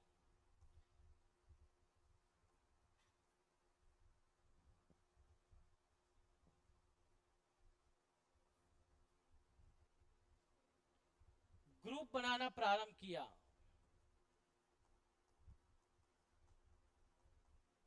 क्या किया था? ग्रुप बनाना प्रारंभ कर दिया, झुंड बनाना प्रारंभ किया था ना भाई, कि भाई पहले तो पूरा पाषाण काल में अपना अपना देख लेते थे, भाई अपना अपना शिकार कर लो, चलो कोई बात नहीं। फिर जैसे ही बड़े बड़े जानवर विलुप्त हुए, अब छोटे जानवर क्या होते हैं? बहुत ज्यादा फुर्तीले होते हैं, और एक अकेला व्यक्ति उसको पकड़ नहीं सकता। इसलिए उन्होंने पांचों ने ग्रुप बनाना, 5 हो गए, 10 हो गए, सभी ने ग्रुप बनाना प्रारंभ कर दिया, और सभी मिलकर एक जानवर को पकड़ेंगे और फिर उसको अपन क्या कर लेंगे? शिकार कर लेंगे। तो इसी के साथ साथ उसी समय किसका आविष्कार हुआ? आग का आविष्कार हो गया, है ना? तो भोजन को पकाने भी लग गए, लेकिन स्थायी रहने की प्रवृत्ति यहां पर यहाँ के मानव में नहीं थी। एक जगह टिक कर रहने की प्रवृत्ति नहीं थी। क्यों? क्योंकि बस उनको कोई जरूरत थी नहीं, आगे चल दिया, जहां भूख लगी शिकार कर लिया, खा लिया। लेकिन स्थायी रहने की प्रवृत्ति फिर नवपाषाण काल में आएगी। क्यों आएगी? क्योंकि उस समय मानव ने कृषि करना प्रारंभ कर दिया, और खेती करना जैसे प्रारंभ किया तो 4 महीने टिक कर रहना भी पड़ेगा एक जगह, और एक जगह टिक कर रहेंगे तो उनको मकानों की भी आवश्यकता होगी। तो कहीं ना कहीं स्थायी रहने की प्रवृत्ति मानव ने अपनाई थी। कब? नवपाषाण काल में। यहां तक मध्य पाषाण तक उन्होंने केवल और केवल भोजन को पकाना सीखा है। समझ में आ गई बात? तो लिखो पाषाण काल। पहले लिखो पूरा पाषाण, जाति हो जाएगी नेग्रिटो, भोजन कच्चा, पत्थर लिख देना क्वार्टजाइट।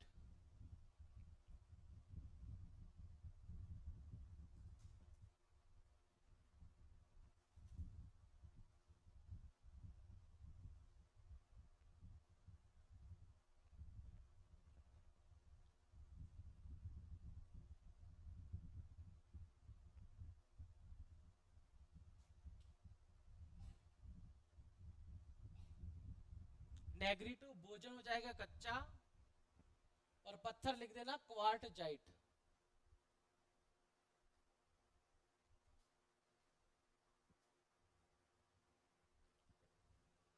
क्वार्टजाइट।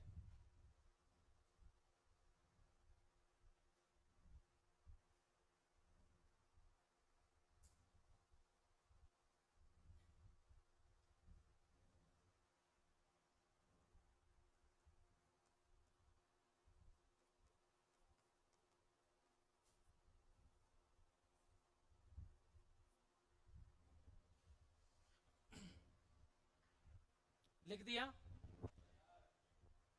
अब लिखो मध्य पाषाण। आग का आविष्कार हुआ।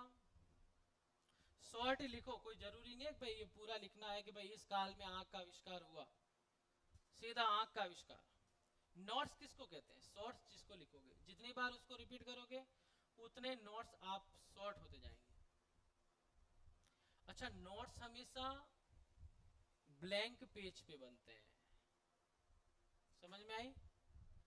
ब्लैंक पेज का मतलब समझते हो? वह रजिस्टर जिसमें लाइनें नहीं होनी चाहिए। ये जो लाइनें है ना, ये नहीं होनी चाहिए, तब जाके एरो लगाकर आप उनको सेट कर सकते हो। लेकिन नोट्स बनाना आना भी चाहिए वापस, है ना? कैसे आधे पेज को या कैसे एक पेज को आधे पेज में लिखना है। भाई आईएएस और आरएस का एग्जाम देते तो वहां क्या होता है, मेंस जो देते हैं ना भाई, मेंस तो रिटर्न होता है, लिखना पड़ता है मेंस में। तो वहां पर ऐसा थोड़ी नहीं कहा था अपने कॉलेज में पत्ते भरे वैसे पेज भर दोगे। वहां पर फिक्स समय मिलता है और फिक्स जगह मिलती है कि भाई महाराणा प्रताप के बारे में लिखना है या छत्रपति शिवाजी के बारे में लिखना है या फिर महाराणा सांगा के बारे में लिखना है, तो वहां पर आपको 100 शब्द लिखने हैं और 100 शब्द ऐसे लिखने जिसमें सामने वाले एग्जामिनर को पढ़कर पता पड़ जाए हाँ उसने पूरा लिख लिया। महाराणा प्रताप और महाराणा सांगा ये वो शासक है जिनके ऊपर पर्सनल बुक चलती है, स्पेशल बुक चलती है, और उतना सारा मैटर केवल 100 शब्दों में लिखना, यानी कि लिखने की कला आनी चाहिए। वहां पर वो आपका मैटर नहीं देखता, वो देखता है आपके लिखने की कला को। तभी तो आईएएस ऐसे ही क्लियर थोड़ी होता है मेंस।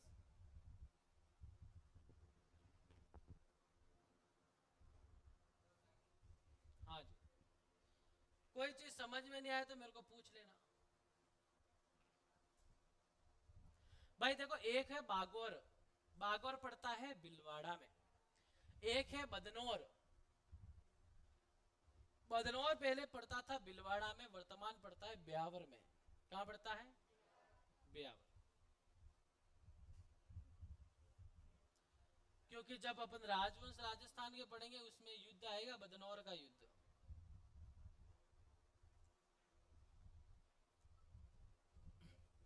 हाँ बोलो कुछ।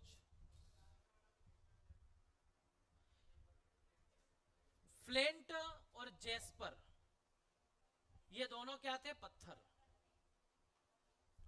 क्योंकि वहां पर क्वार्टजाइट पत्थर का इस्तेमाल किया, यहां पर फ्लेंट और जेस्पर का पत्थर का इस्तेमाल किया।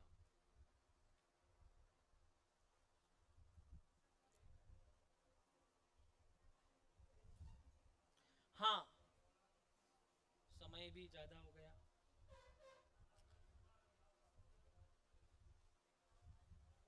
अब लिखो, देखो इसमें एक चीज और आती है, एक आता है कोर और एक आता है फलक। क्या आता है? कोर और फलक।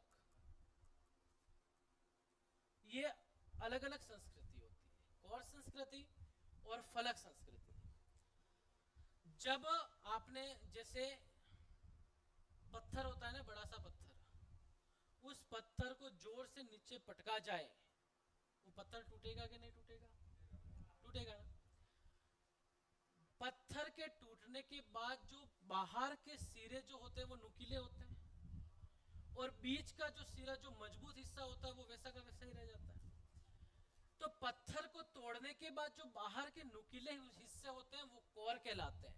क्या कहलाते हैं? और बचा बीच का हिस्सा जो है वो क्या कहलाता है? फलक कहलाता है। समझ में आ गई बात? जैसे भाई ये कोई पत्थर है, इस पत्थर को तोड़ दिया, तो तोड़ने के बाद ऐसे नुकीले हिस्से निकलेंगे कि नहीं निकलेंगे? ऐसे ये साइड वाले जो हिस्से हैं जो कमजोर हैं वो नुकीले निकलेंगे, और इसके जो बीच का जो एरिया है जो मजबूत होता है बीच का, वो वैसा का वैसा ही रह जाएगा। तो ये जो साइड के जो नुकीले हिस्से हैं ये कोर कहलाते हैं। क्या कहलाते हैं? और जो बीच का हिस्सा जो मजबूत हिस्सा है वो फलक कहलाता है। और इसी के संस्कृति के आधार पर आदि मानवों ने पत्थरों के क्या बनाए थे? औजार बनाए थे। चापर, चापिंग, खुरचनी। कोई एक सिरे से नुकीला होगा, कोई दोनों तरफ से नुकीला होगा, है ना? कोई धारदार होगा ऐसे, चमड़ा, जैसे किसी जानवर का चमड़ा उतारने के लिए शिकार किया है तो उसका चमड़ा उतारने के लिए खुरचनी का इस्तेमाल किया गया, है ना? कोई दोनों तरफ नुकीले, कोई एक तरफ नुकीला, कोई एक तरफ धारदार, कोई दोनों तरफ धारदार। समझ में आ गई बात? तो वो कौन सी संस्कृति के अनुसार बनाए गए? कोर और फलक संस्कृति के अनुसार। तो सबसे पहले लिखो कोर।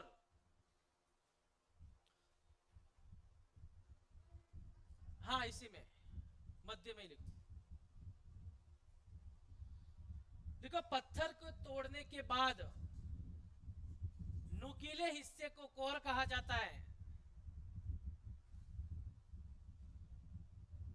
पत्थर को तोड़ने के बाद नुकीले हिस्से को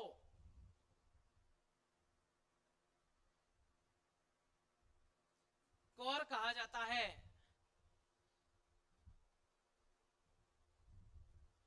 पत्थर को तोड़ने के बाद नुकीले हिस्से को कोर कहा जाता है।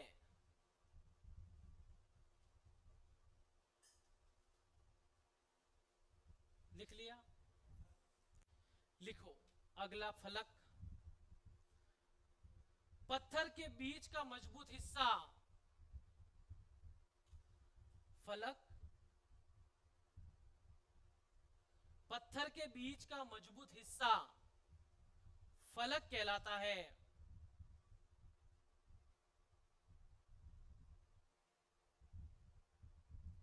पत्थर के बीच का मजबूत हिस्सा फलक कहलाता है।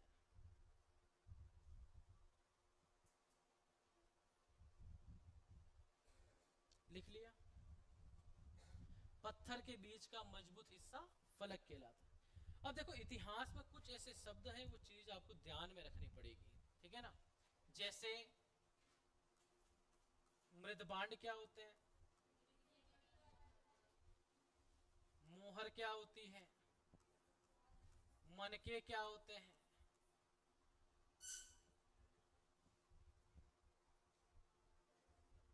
उसके बाद ये क्या कहते हैं अपने गैरिक क्या होता है, कृपस्वर्णी,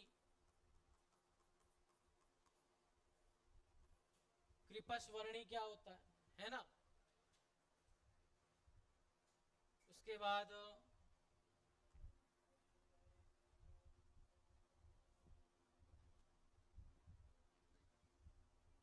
चाक क्या होती है,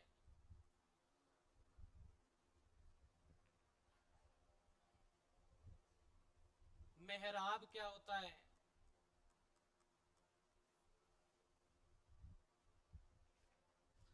कोई बता सकता है इन सारे शब्दों का मतलब? हाँ चलो, चाक तो कुम्हार जो मिट्टी बनाता है, वो मिट्टी के बर्तन बनाता है, वो जो पहिया घुमाता है वो क्या कहलाता है, चाक कहलाता है। मृदबांड मिट्टी के बर्तन, मोहर छाप कहलाती है, मनके माला, मिट्टी से बने मोती क्या कहलाते हैं, गैरिक, कृपस्वर्णी और मेहराब। ये क्या होता है? देखो वह मिट्टी के बर्तन जो काले और लाल रंग से रंगे गए हैं, कौन से रंग से? वह मिट्टी के बर्तन जो काले और लाल रंग से रंगे गए हैं वो गैरिक मृदबांड कहलाते हैं। और ये कहां से मिले? आहड़। वह मिट्टी के बर्तन जो काले और नीले रंग से रंगे गए हैं वो मिट्टी के बर्तन क्या कहलाते हैं, कृपस्वर्णी क्या कहलाते हैं। और ये कहां से मिले? गणेश्वर सभ्यता से। कहां से? गणेश्वर से। मेहराब क्या होता है?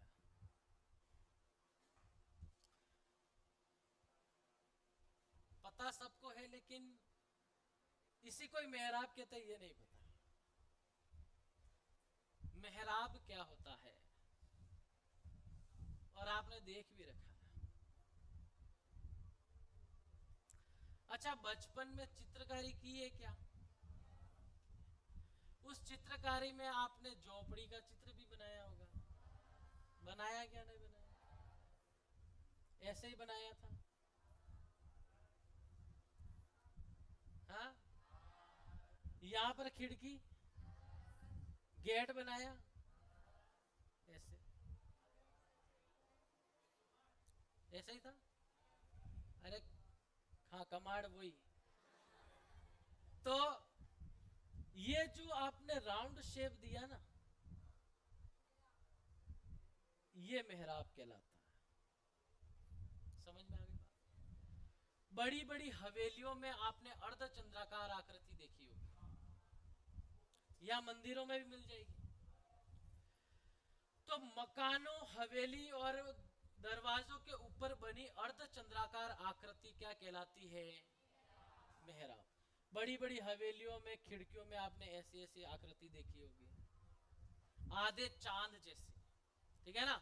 तो वो अर्धचंद्राकार आकृति क्या कहलाती है? मेहराब कहलाती है। भूलोगे तो नहीं, तो ये चीज आप अच्छी तरीके से ध्यान रखें। समझ में आ गई बात?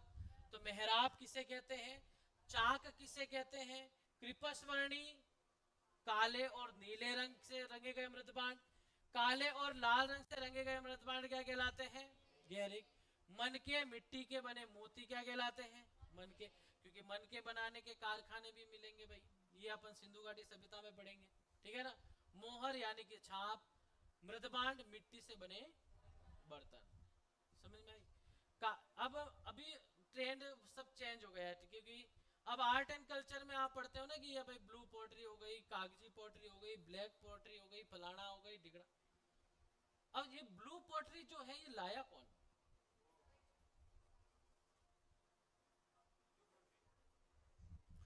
भाई राजस्थान में ब्लू पोट्री कौन लाया? मान सिंह जी। कौन लाए थे? कहां से लाए? हाँ भाई ईरान। देखो ब्लू पोट्री जो है, चीनी मिट्टी के बर्तनों पर ब्लू रंग की चित्रकारी क्या कहलाती है?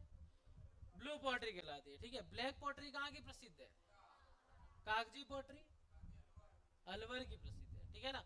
तो वैसे ही वो मूलतः ईरान की कला थी, वहां से आई कहां पर? लाहौर।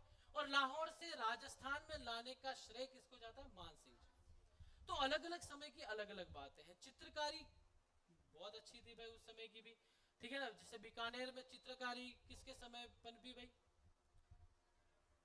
बीकानेर की चित्रकारी किसके समय में पनपी? राय सिंह के समय। और स्वर्ण काल किसके काल को कहते हैं? अनूप सिंह के काल को, है ना। उस्ता कला, ऊंट के खाल पर की गई चित्रकारी, है ना, वही। तो वो भी अनूप सिंह के काल में। तो ये छोटी छोटी भाई, चाहे आर्ट एंड कल्चर हो चाहे हिस्ट्री हो, आर्ट एंड कल्चर हिस्ट्री दोनों लिंक करती है आपस में, है ना। आर्ट एंड कल्चर में वर्तमान को लेकर चलते हो तो वही चीज प्राचीन से शुरुआत कहां से हुई वो इतिहास को लेकर चलेगी। तो कोई सब्जेक्ट ऐसी होती है बहुत सी जो दोनों सब्जेक्ट आपस में लिंक करती है, जैसे कि आर्ट एंड कल्चर और हिस्ट्री हो गई, है ना। भूगोल, भूगोल को कहां से लिंक करोगे आप? साइंस से। साइंस से लिंक हो जाएगी भूगोल? नहीं होगी क्या? और राजनीति को?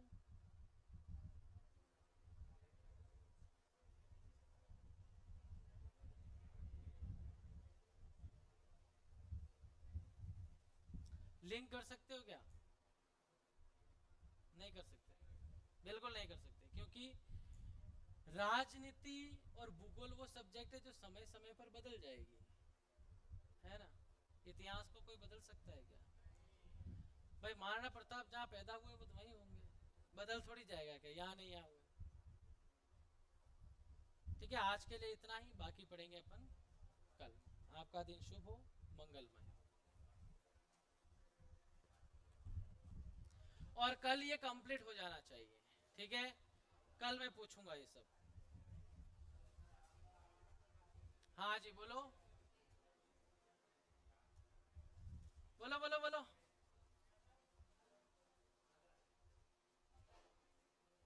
जोर से बोलो।